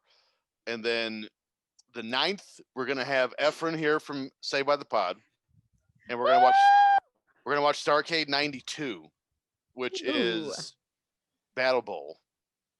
Now, is Carl? Is he going to be there with you? Yeah, he might. You know what? Maybe we just get like a nice love seat. Plop Yeah, us I right was gonna there. say, he's He is Yeah. kinda into you, literally. buddy. I joke you not. We texted each other and shared our location. He's like 5 miles from me. Mm-hmm. He's right around the corner. Now, is he? in a Maybe we committed do need to get relationship? Efren to come into the Snobsdale dungeon. Is he in a committed relationship? Yes. Okay. Yeah, I'm just Yes, he wondering. has a and I have husband. no. I'm just kidding. I God. have no. I'm just saying, like, I would be delighted. Oh my god, I would be delighted. I would have a buffet out for him of whatever meats and Oh. the finest meats and cheeses and sparkling wines that he would want. Meats and cheese. I don't know what we're doing anymore, but we is actually my famous line. I don't know what's happening. Uh-huh. So This we is got. going off the rails.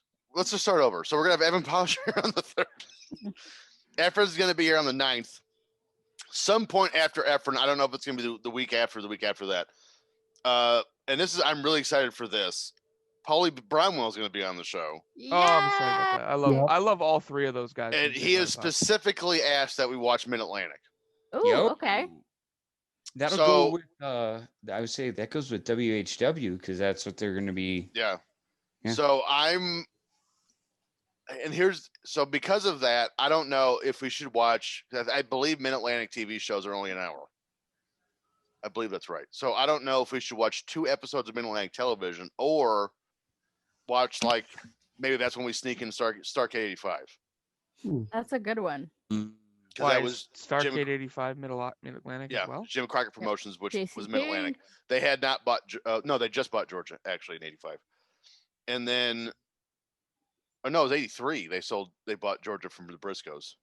Anyway, in February, no date official, but sometime in February, the Podfather himself is going to be on the show. Conrad Thompson will be here, and I do not know how that happened or why he will be here, but I could not be more pumped.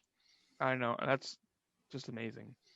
That's going to be awesome. It's amazing to see where how far we've come. It's banana, as Pat Patterson. Oh, let's do that. Well, actually, you guys did it last week, but I wasn't here. Let's talk about Pat Patterson. Absolutely. And speaking of Pat Patterson, it'll be a very special edition of Mailbag Monday with Gerald Briscoe. Yeah. He is going to talk about his close dear friend, Pat Patterson, who could never say Rio de Janeiro to save his life. And underwears is always plural, and banana is singular. And I love what Kevin Owens talked about. Oh, he was always just a kind, nice, genuine person. He would always check in with you, see how your family was doing, how your parents were, how your children were. And that's sorely missed because there's not enough people in this world that actually care and Give a stop shit, to right? check in with you like we do. We're always checking in with each other. If you don't hear from someone, hey, are you okay? Are you alive? Mhm. There's not enough people in this world that do that. So I want to do that more often. Just randomly chat people up in my life and be like, hey, what's going on? How's your family? How are the kids? The dog? The guinea pig. The guinea pig, yes. So I'm sure myself and probably everyone else in the room, my first introduction to Pat Patterson was the Stooges. Mm-hmm. Me too. I was And- aware of him. I knew he was a road agent. Yeah. Or like he showed up randomly when they have. Like I remember him involved with trying to stop Miss Elizabeth from going to the ring at WrestleMania 8. Yeah. Yep. But I remember him a lot fondlier the Stooge. I've since gone back, and I haven't done it in great depth, but I'm going to now just because of the implications of it. I know of Pat Patterson's career, and he French Canadian, didn't speak a lick of English, moved to Boston, then went to Portland. Yeah. Went to Portland first, and then he went to San Francisco for Roy Shire, and that's when he just blew up. Pat Patterson's probably the biggest heel ever in the San Francisco territory, and teamed up with the McMahons in '78, I think. And well, he went to AWA first, and him and Ray Stevens, arguably the greatest tag team of all time ever. And his boot camp match with Slaughter at Madison Square Garden is still widely regarded as one of the best fights ever. And now, knowing how much he's done and his ideas and the Royal Rumble, and he was so adamant about Bret Hart and Shawn Michaels being the guys in the mid-90s, and then pushed for the Iron Man match because he knew Bret and Shawn could pull it off, and they laughed at him at first, by the way. And then the Stooges, and then the relationship with Briscoe, and listening. I just listened to the Pat Patterson episode, Something to Wrestle, today. Yeah, it was heartwarming. Yeah. And There's more than one. Which one? the first one. And I think it's very possible, and Dave Meltzer, not to get started, but Dave Meltzer said that Pat Patterson is probably the second most influential person in the history of wrestling. Absolutely. And I don't know you can argue that. You can't. between his contributions both as a wrestler and later on in his second career as a Finnish man, as an idea person, with these out of the wall, hey, let's do a battle royal, and we have them come in. I sound like I'm an Italian person, but whatever. And a better base. I mean, yeah, his. The Royal Rumble was revolutionary. Mm-hmm. Let's And just be they honest. laughed at that too. Also, by the way. They And, did. and look, what, 32 years later, Mhm. here we Still are. going. We're getting ready for it next month. Like So, I It's one said of the big last, four. yeah, like I said last week's episode, the Rumble's my favorite pay-per-view every year. It supersedes Mania to me, even though Mania has all the pageantry and the big stuff. Rumble's always the surprises. It's always the build. It's always the suspense. It's where it starts when everyone's counting down that 10, 9, 8 to the buzzer and people coming out, and it gets me every single year, and I never Yep. get more like here's I can give you the perfect example why I love the Royal Rumble so much. Edge's return last year. yes, Shit like yes. that. They will pull shit out like that. AJ Styles, his debut. His His debut. debut, yeah. When Diesel came back, several years ago. I was Or at that show. the return of Triple H and then the return of Cena. Yep, Yeah, Cena, nobody saw that coming. No. They do all of that stuff in the Rumble. And it's not just the surprises. They manage to tell stories inside that chaos, and they manage to not only do they do the Gaga, they do the drama, they do stories, they do the suspense, all the way up into the end. I mean, they've had little guys like Rey Mysterio win. Mhm. For my money, there is no better pay-per-view in a year. I still think Flair's performance in '92 is the greatest Royal Rumble performance ever. I just pre-ordered that. I pre-ordered that Funko Pop. They're coming out with a gold edition Royal Rumble '92 Flair Funko Pop. I might actually have to buy that. I want to pre-ordered it. peel the onion here a little bit. I'm biased, but my favorite's still Shawn Michaels, 1995. You start at number 1, you go all the way. I was just going to mention that Austin's performance in '97. There's Yeah. I think honestly, I think 92 is the best because it began the tradition of the winner of the Royal Rumble match getting a guaranteed title shot at WrestleMania, which was 93. No, it wasn't. It was Well, 92. 92. It was 92 that laid the groundwork for Sure. that. That I will agree with, but 93 was the first they did it. They did that all the way till 2015 when Triple H set it up. It was a 40-man Royal Rumble, and he won the championship from whoever it was at the time. Roman Reigns. Yeah, that wasn't a 40-man Rumble. No, that was Del Rio on that one. Yeah, that's the one I was at. Oh, no, let's peel back the onion. I'll call myself out. Maybe you guys are different. If it wasn't for Conrad and AFS, I don't know the legacy of Pat Patterson. Sure. I'm not hearing these stories. I'm not trying to share. Again, I'm not pushing. I'm not trying to tell people to go and join. But seriously, are we looking this up on our own in our lives where we are on pandemic pause? Absolutely not. The second thing that you have to look at is that if Vince McMahon is in the Walt Disney, Michael Jackson, create your own world, then he created a world of inclusion before inclusion was ever even thought to be a thing. Because he even asked Shivani, are you okay with some of these jokes that he's talking about when it comes to his lifestyle choices? But Vince was not only accepting, but embracing of that. Mm-hmm. Now, granted, has he had we've all made mistakes in that. But I do want to say that I think that one of the things that goes not talked about is that, and yes, we joke around about my boy, and all that other stuff, but he really embraced him and made sure that he felt comfortable, Louis felt comfortable, and the other talent around him, Tony, Gerald, all of them got along. I mean, and when you hear about them and these car rides, you want to be a fly on the wall. The story that got me was grilling JR this past week, and he said that Louis used to cut his hair. And he said it was like they were smoking some substances. It was a light. And the way he told it Chocolate about, cake. about because Louis, the partner of Pat Patterson, owned a hair salon in San Francisco. Louis Dondero. Yes. And he said you get the best haircuts, and it was, just 4 guys there. And he said, man, if the cowboy could see me now.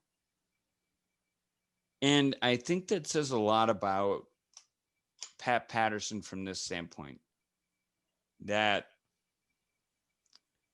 Jim Ross's upbringing had to be one of very rigid, I'm not going to use the word closed, very, very secular or narrow vision, I guess Very that would be. structured, But yeah, defined. and I'm trying to be very comfortable. Yeah, I'm trying to be easy with the. Yeah, thank you. Yeah, Brandy, that's a good way of putting it.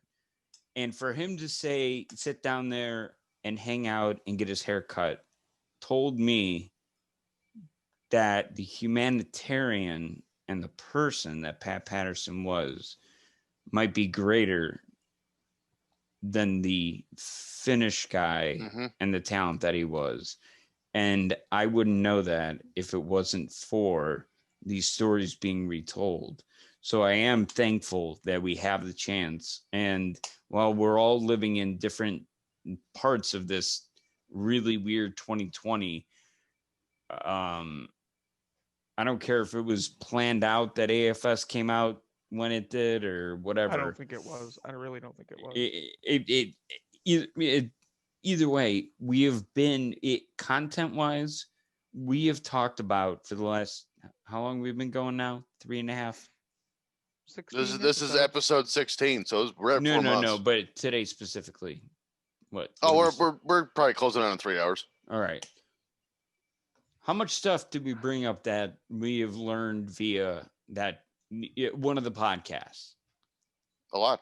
It's like, where's the credit? The fact that they are teaching sharing those stories and teaching those life lessons down to us are invaluable. So that's what I would say about Pat Patterson and how Conrad has put his, like, literally woven the tapestry of his life together in an audio form. Mm-hmm.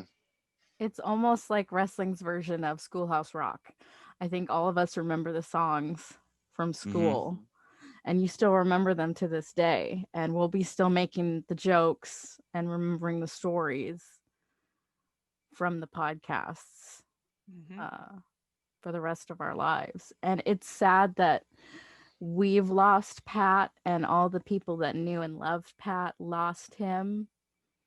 But Louie's been waiting a long time to have him back. Mm-hmm. Yeah, I mean, if we didn't know already, which we did, but if we didn't know already how important Pat was, not only to wrestling and WWE, but to people specifically, if you listen to the something to wrestle, like, with the first Pat episode, Bruce breaks down at the end. And you're not talking about the tribute one he just did. You're talking about the first one. I think it was like 3 days after Pat passed. Oh, there's another one? What did I miss? They have 2 episodes. It's most of it is good. He's telling stories, he's telling ribs, and in the last 10 minutes he just breaks down. Which, by the way, Pat's ribs were hilarious. Phenomenal. If it speaks to the WWE, when Erich talks about drinking from a fire hydrant, when Howard Finkel passed, he being Bruce breaks down immediately on the show because he hasn't had time to grieve. Right. I mean, think about it. Like, honestly, think about that. Bruce literally grieved in front of us. Like, he didn't have time to process that employee number 1 was gone. And that's like, it was so organic, and Conrad's not trying to get it out of him. He's like, all right, let's do this, and here we go, let's roll. That'd be like one of us doing Top Guy Theater or Chat Pack and losing a loved one, and like, all right, here we go, start. Yeah. What? Like, how could you do so? Like, it shows their dedication to recording. B, it shows the fact that we need to treasure who we've got left too. I think somebody said it earlier. I think TJ, you might have said it, that it's very, very important that we're starting to recognize the importance of those that are left and the roles that they played. That's why, whether you agree, disagree with what he did or said or whatever, like, I've got to meet HH. I just need to get it done. Like, I have to have it, because now I'm at the point now that, like, literally his passing made me look at like Hogan's Beat Shop and be like, is he doing an appearance? Because I might pick that. Can I swing that with Jackson? It gets your mind thinking. I'll take you there, Carl. I'll take you there. I've been there. Let's figure that shit out, because I will go with you, because I've never met him either. Yeah, I wanna meet him I would too. be down for that. It's something that I think it's a good reminder of what that just did, that life is very fragile. Mhm. So I'm out on that. And Anyone I think else? they share. I think one of the reasons Bruce is so comfortable sharing is because we as a culture don't understand grief. And I've gone through this with the loss of my mother. I'm a year and some out of it, and we don't understand. We don't give people time to process their loss and to try and make sense of what life is after you lose somebody like that. And it's important to know that everybody grieves. It's important to grieve, even little things. Like everybody lost so many little things because of the pandemic. It's okay to grieve those. It's okay to grieve big things.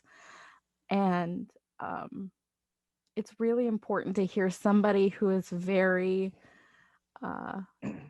boisterous and outspoken and as well known as Bruce Pritchard breaking down and crying, and you can feel the pain in his sobs. It's important because then when that happens in your life, not if, when that happens in your life, that it's okay. Mm-hmm. And it's okay to not be okay. That's true. I'll try to take it out here on a high note. Not saying any of this is low, but we talked about the Stooges thing and everything, and I just want to tell everybody, if you really want to see how funny and how fucking amazing Pat Patterson is, go watch Legends House. Oh yeah. Oh god, he was so good on that show. And Piper and Duggan stole the whole thing. All of them, every one of them, and Gene was on there. He's gone Gene now. was really holy balls. Yeah, Piper's on there. Piper's gone now. Pat was on there. Pat's gone now. Gene? Go watch it. It is so funny. You get to learn things about Jimmy Hart.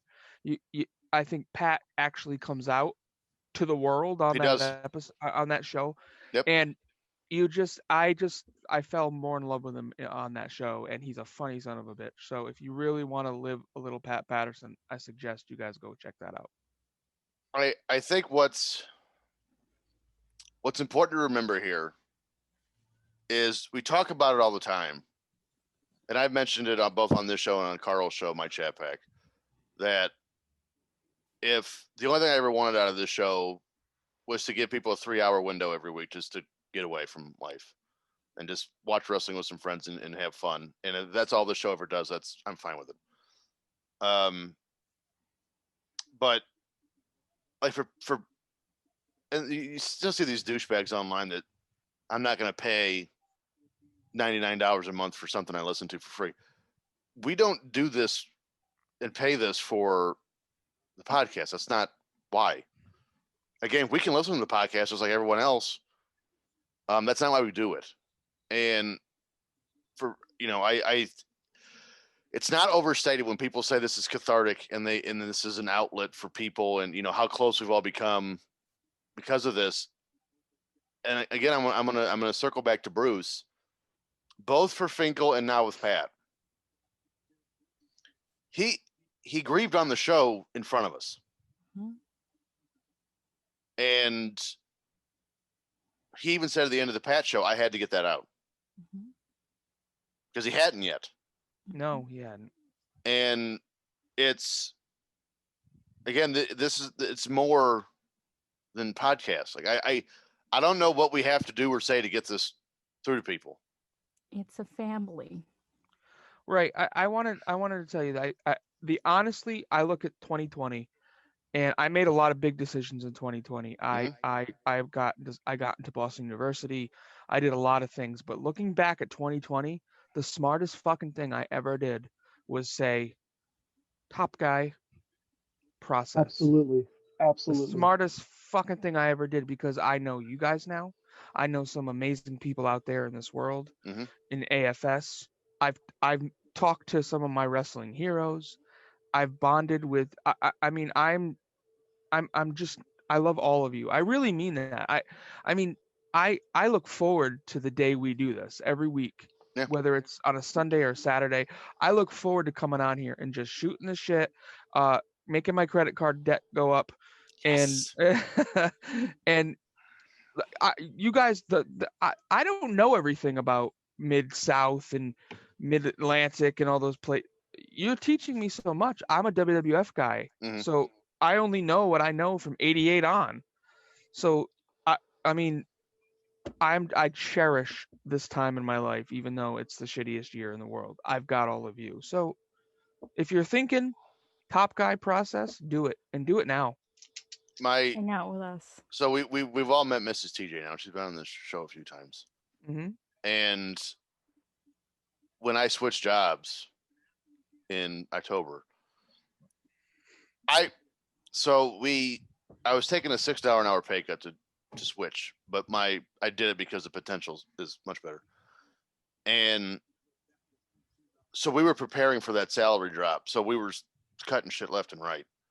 And I was this close to cutting top guy out, which has been the end of this show. And she told me no. I'm glad she did. She was the one that said, I know this how much this means to you. You need to keep that. I'm not making that up. That happened. And I believe you. It's 2020. And listen, this is not earth shattering to most people, but since I've had kids, I don't go out anymore. Oh, I feel you on that one. So I don't hang out with my friends that often. And most of the friends I had, I've lost, not through death, but just because, we vote for different people or whatever stupid shit happens in life that no one should give a rat's ass about. And so you guys have filled the void. And it was a big one. Huge. Yep. But you guys did it. And she knows how much this means to me, how much you guys mean to me. And that I need this.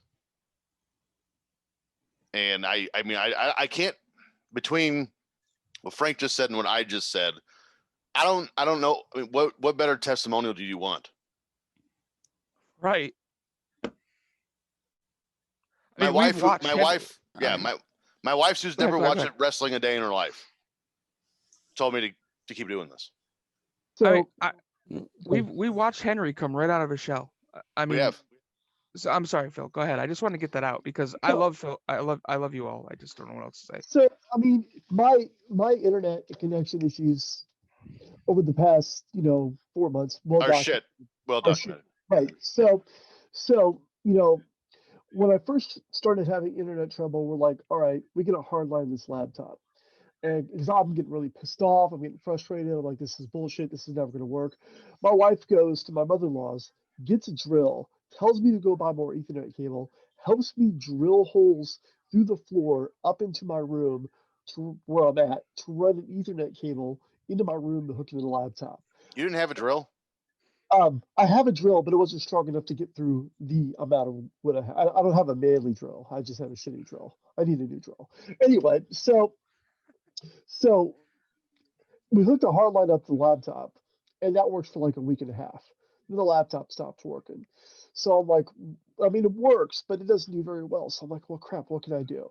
So I talked to my daughter, who doesn't use her computer very much. It's pretty new, and I'm like, hey, do you want to switch computers so Dad can keep doing his Zooms and his YouTubes? And she goes, Dad, I know it's really important to you, so yes, I'll trade computers with you. So she did that because she knows how important this is to me. By the way, my daughter is intellectually challenged. She's 19, but she only has a mentality of a third grader, and she knows how much this means to me. So, and all of you know, it's well documented how dirt freaking poor I am, and I scrape out my $100 every month for this because it's a no-brainer to me. It's literally a no-brainer to keep doing this. Yep. So you said something right there. Yeah. It's a series, and you guys have both have actually everybody's kind of mentioned something, and this kind of seems like a common theme. It's a series of small decisions, right? To get the Ethernet cable to do the drill, to TJ, for your wife to say that. Maybe that was a little bit bigger. Frank, for you to just say, I'm doing this. Yep. It was a very, what I thought at the time, a very small decision to take a call from a 803 area code and say, hello, who's this? This is Lauren Yaffe. I have no idea who this is. I remembered a little bit of DMing her, but not much. So I guess the other thing I just wanted to toss in there was little decisions can add up to really big things. And that sounds very cliche and very fortune cookie like. But if I didn't pick up that phone, I'm not on here today. I don't know where I'm at. If I don't pick up that phone number, I thought, honest to God, it was a credit card calling me about my Express for Men. Hey, you know, you still owe from like 09. Yeah, I know. I'm in debt. But the other thing she did, just like your wife did, and I'm going to put Lauren over here, is when we came to the amicable split of things, she's like, you have to run with the ball. You have to run. And I'm like, and what was weird about it is, while as much as it came across on air as a burden and I was freaking out, which is partially true because it is overwhelming, there was a certain sense of calmness and stillness that in the tone that she gave to me, that she told me, just run with the ball. So like, while we don't talk every day, or we may not text every week, I guess I'm just a big believer of, you don't know where you're going unless you know where you came from. So I always look back at where I came from. And Lauren, in those two things of calling me with this idea, which her idea is not what Chapac is today. I made it my own. I mean, that it went from interviewing top guys and top gals to watching Omega Okada on Wednesday, or doing something like that. So the point is, though, those small little things that we do, don't take them for granted either, because those could be those little forks in the road that matter. That's why I always think of the domino effect. Like, I think that way, like, man, if I hadn't done this, then that wouldn't have happened. It's almost algebra of the wrestling mind. So I'm very thankful truly for all of you. And TJ, you know, I texted you 2 months ago that this is the most therapeutic thing I do all week. It is absolutely the most therapeutic thing I can do for myself. Even my therapist, like a legit person who went to an 8-year school and got a doctorate, said, no, keep doing that. That's good for you. You need to keep doing that. So to you and to everything that you have going, cheers, man. This is the best. Absolutely. I think Henry wanted to chime in. Or do you not want to? Am I putting you on the spot? I can give it a try. I don't know what it's going to sound like, but if someone had said, if this me from right now today, it is still the 19th of December. It feels like we've gone past midnight. Could just be because I haven't slept well lately. If the me from right in this moment could go back to the beginning of 2020 and tell the me of then what the year 2020 was going to bring, the pandemic, with everything going wrong all at once, situation I'm in now, I'd have told that me he was out of his fucking mind. Because at the beginning of the year, I felt like I was riding on top of the world. I jumped in. I became a top guy because I wanted to engage Eric Bischoff. I jumped into ad-free shows at the beginning at a much lower level. And I jumped in as a top guy after I jumped to my push because earlier in the year, we did a watch along with Conrad Thompson of an episode of Monday Night Raw. It was the main event match that featured Stone Cold and The Undertaker. Somebody happened to know a date. I'm bad with that kind of stuff. I remember that. I remember that. And after that, they were talking about rebooking WCW Hog Wild 96 with Bischoff, but you had to be a top guy for that. And that was my first call. I hedged on that decision because at the time I wasn't sure if I wanted to spend any more money. And I ultimately made the jump. And if it weren't for making that jump, I wouldn't have met any of you guys. I've been sitting here off and on in this beaten and battered jacket. This is one of the things I bought for myself after I got my first job. And it no longer fits right. I couldn't wear this outside and stay warm in it. There are still stains from the ICP concert I went to in 2017 on it when we got the Faygo bath. And getting a bottle of soda bounced off the top of one's head hurts like hell. There's a lot wrong with what you just said, but continue. There's a story behind that I'll happily tell off air, but I don't feel like sharing it here. My point being is... I think you broke Carl. Carl. I don't think I've seen Carl laugh that hard in a long time. That kind of makes me feel good.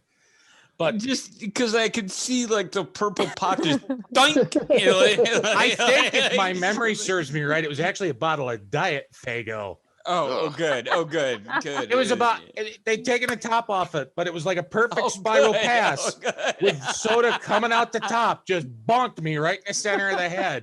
And this was before I got my ankles almost broken in the mosh pit. That trip ruined the outside of this coat, but I've kept it for all these years. And today I dug it up because it's the only piece of Bill's regalia I own that still properly sort of fits. And I can honestly say the one thing I looked forward to the most today wasn't doing the Zoom call with Arn Anderson, and it wasn't the Bills game. That took up a big part of the back half of my day, but it wasn't the thing I looked forward to the most. The thing I looked forward to the most was spending the rest of my day with you guys, because I believe Carl hit it right on the head. This is incredibly therapeutic. Yep, it is. I can honestly say that no matter what 2021 brings from the beginning of the year, I feel in my heart of hearts that my world is a better place because I've met all of you guys. Well said. So should we do a rundown of Beach Brawl since Henry just walked off on us? And then we'll wrap it up for tonight. What do you say?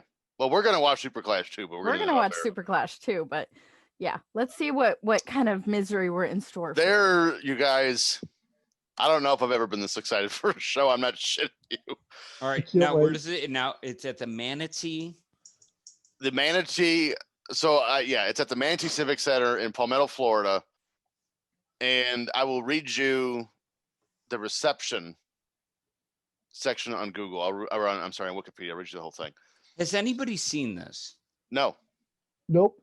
I didn't know this existed. TJ, can you, after we're done here and we're done? Wait a minute, we can stream this, right? Yes. I don't know if anybody owns this. Nobody does own this. Can you play the open to show the production quality to give people a tangible taste? Yeah, I will in a minute. So, Okay. Beach Brawl was a major failure as it was only able to generate a crowd of 500 people, Yeah, I was there. which is still bigger than Blackjack Brawl later on. Which keep in mind is where Mike Tyson, Evander Holyfield, Floyd Mayweather, Conor McGregor. That's a all 10,000 seat arena, right? It's 10,000 seats. About 10, yep. Halloween Havoc. Every Yep. house, yeah. And so the 500 people at a 4,000 seat arena, and they had a buy rate of 0.1. Oh my god. The event also received negative reviews from critics. Arnold Furious, that's not a real name, of 411 Mania gave the event a 5 out of 10, which is way too high, stating most of the undercard is relatively inoffensive, which is a glowing review. And I say relatively because the UWF is so bad at times that a passable show would be good by their standards. There were some UWF isms creeping into the show, such as the count out in a street fight, which is phenomenal. What? And the booking never makes any sense. The same website, but a different contributor, Adam Nedeff, gave it a 2.5 out of 10. And here's the card. And there's some good goddamn talent on this card. Cactus Jack's in it again, by the way. The opening match, the Blackhearts with Apocalypse and Destruction. Don't ask me. With Luna Vachon. Again, Luna Vachon's back. Defeated Firecat and Jim Cooper. By the way, the longest match on the show is 12 minutes, 23 seconds. Second match, Terry Gordy and Johnny Ace in a street fight. Huh. Actually, that one's probably pretty good. Third match, Masked Confusion, which is a tag team consisting of Brian Blair and Jim Brunzell. For when it was the Killer Bees. Yeah, I was going to say it's the Killer Bees. Defeated the Power Twins, Larry and David Power. The fourth match for the UWF Women's World Title, Rockin' Robin and Candy Divine. Oh my god. Rockin' Robin. That one's actually probably not terrible. Fourth match. I don't know why we keep running into this guy. Paul Orndorff and Colonel De Beers. Oh my god. Wow. In a strap match that lasts 4 minutes. Oh my god. Bob Backlund and Ivan Koloff is next. That match lasts 2 minutes and 23 seconds. Wait. Did you say Bob Backlund? Bob Backlund and Ivan Koloff. Yeah, but it's who he's. TJ, this would be the best thing to show out of anything if they want a small UWF promo after you're done with the card. And if I can already tell that match is a great candidate for how old were they during the show. Mm-hmm. The next match, Wet and Wild, which is Steve Ray and not Stevie Ray, by the way. Steve Ray and Sunny Beach defeat Cactus Jack and Bob Orton Jr. Oh my with god. John Tolos. A lot of talent in that match. That match is 4 minutes. Sunny Beach was in the he was in the documentary. Dark Side of the Ring, like a ton. Your main event sounds like a drag queen name. Well, how about that dirt sheet writer name? If Vic Venom wasn't bad enough, what was that guy's name? Arnold Furious. Arnold Furious? Yeah. Jesus Christ. The main event. Furious, my God. The main event for the UWF Sports Channel Television Championship. Who had Sports Channel? You had Sports Channel, TJ. Yeah, I did. I did too. Who else had it? The Blackhawks. I don't know what the hell aired are you on that. talking about. Sports Channel was a major Midwest outlet. It was channel 41 for us, and it was where you got AWA and then eventually UWF. Which explains why you and I have probably never heard of it, Frank, because we live in the Northeast. Yeah. So Exactly. your main event for this very prestigious title match that lasted 7 minutes and 11 seconds. Dr. Death Steve Williams and Bam Bam Bigelow. Oh Lord. Nobody got paid there. No, sir. So Carl sent me a link, so we will play that. But Okay. first, I'm going to play the open to Beach Brawl because it is. Oh my God. It's a Hey. special, and this whole show is 2 hours. Oh my God. I'm so excited. I've never been more excited for a Top Guy theater. All right, here we go. This is phenomenal. I only saw 2 seconds of it. I know it's already shit. The production quality, I just cannot get over. All right, here we go.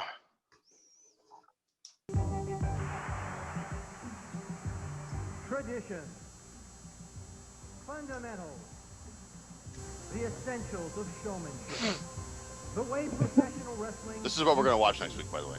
That's been the foundation and formula of the universal. Oh, by the way, one of the commentators is Bruno Sammartino. How they got him? I don't know.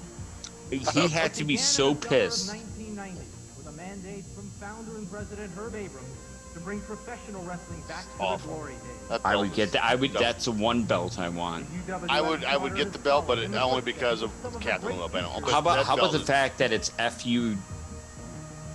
If you flip it over, it's Fu? no. It was It's a backwards F. What was it? It was in the documentary. Oh, yeah. They They did mention that. The production value on this is epic.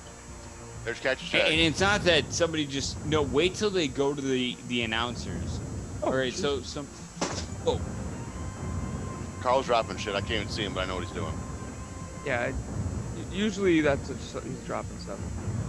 Yep, Nickelodeon, right there, right there. Did you guys catch that? I did, yeah. Okay. From the deepest, darkest corners Oh, of the Lord. Lord, the So eerie the Black Black Hearts with Hearts- their companion Luna Vachon. Vachon. Butt kicking, stomping street fight. Butt kicking. Street USA's very own Terry Gordy against the giant veteran from Honolulu, Hawaii, The Rock, Don Morocco. Yeah, that's not the match is not on this card. A tag team explosion matching up the notorious and always That's devious tremendous. Power Twin from New York City. And the resurrection of I don't even remember who I said it was. wrestling's Oh, unique Lord, but it was Brian not. Blair and Jim And that, Brunzell. it was not.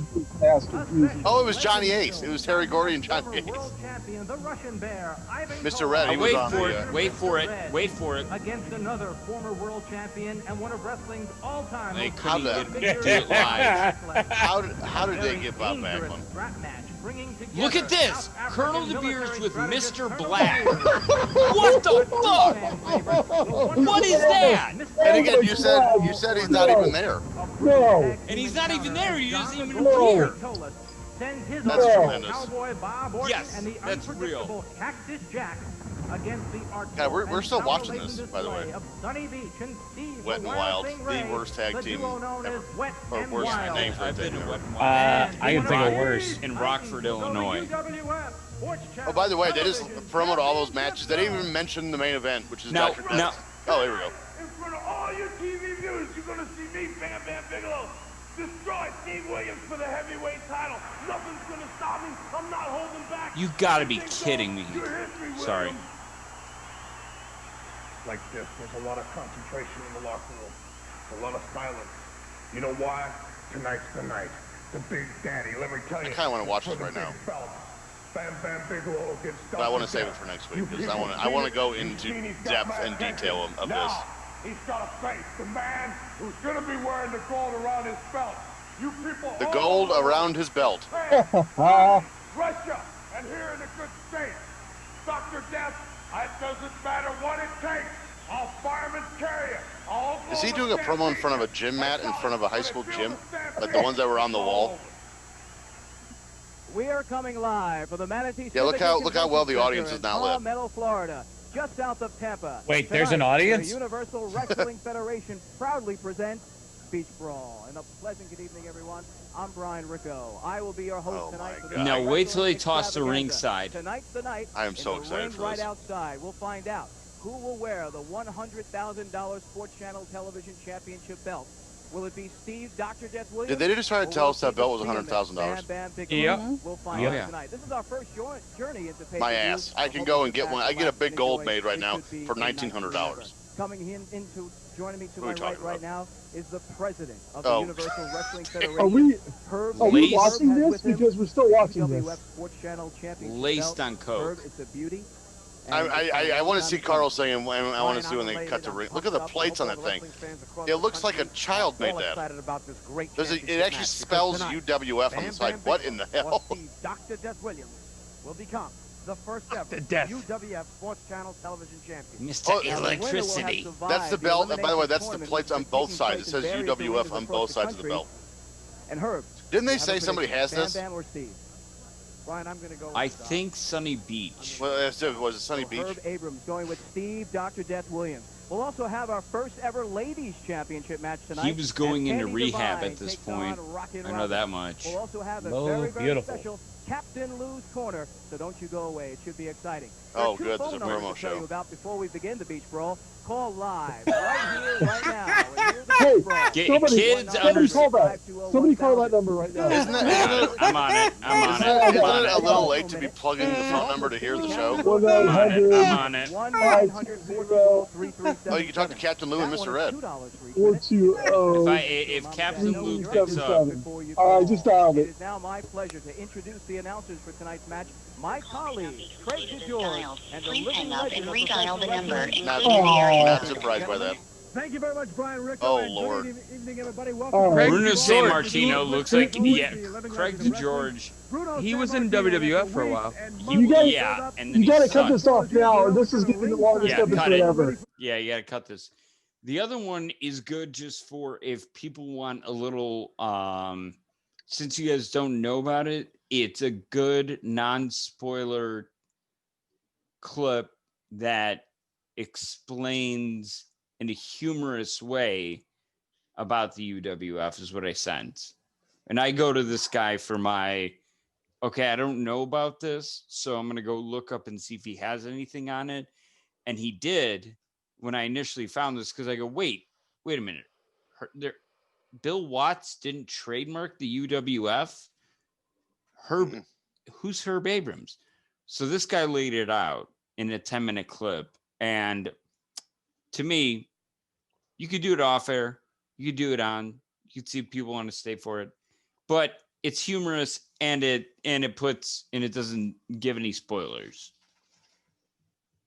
I So was that's what- actually looking some stuff up for the UWF while we were watching that, and I was actually kind of surprised to discover 1, 2, 3, 4, 5, 6, 7, 8, 9, 10, 11, 12. In its existence in this form, they had 13 separate championship belts, and this organization was only around 6 years. And they ran how many events? Like 8. If that. Because, yeah, Yeah. you get a minute into it, see if you guys hate it or love it, and then tell me what you think. So we're gonna watch that shit show next week. Okay. It's going to end 2020. We're gonna watch one of the worst wrestling pay-per-views of all time. Maybe the. I actually think that there are others of the WCW variety that are probably worse than this. Boy, I don't know. That's steep, but we'll find Starcade out. 99 or 2000. Yeah, we're gonna watch one of those too. Ed Bischoff gave a heartfelt apology for Starcade 99 on his Or episode. I feel like 2000 or 99? 99. 99. 99. You're right. You're right. I feel you're like right. we're gonna have to watch that too, relatively soon. So let's go ahead and wrap this up. Thank you to Pine Water Dave for being on the show today, and I hate the power supply in Mississippi. You can suck it. And also thank you to Matt Levitt for joining us today. Good to see him again. Mm-hmm. Until next time. For Henry Evingham, for Brandy Wagner, for Phil Jackson, for Frank Bruno, for Carl Mandic, I'm TJ Stevens. We'll see you next week for UWF Beach Brawl 1991. Good night, everybody. Night. Go Bills.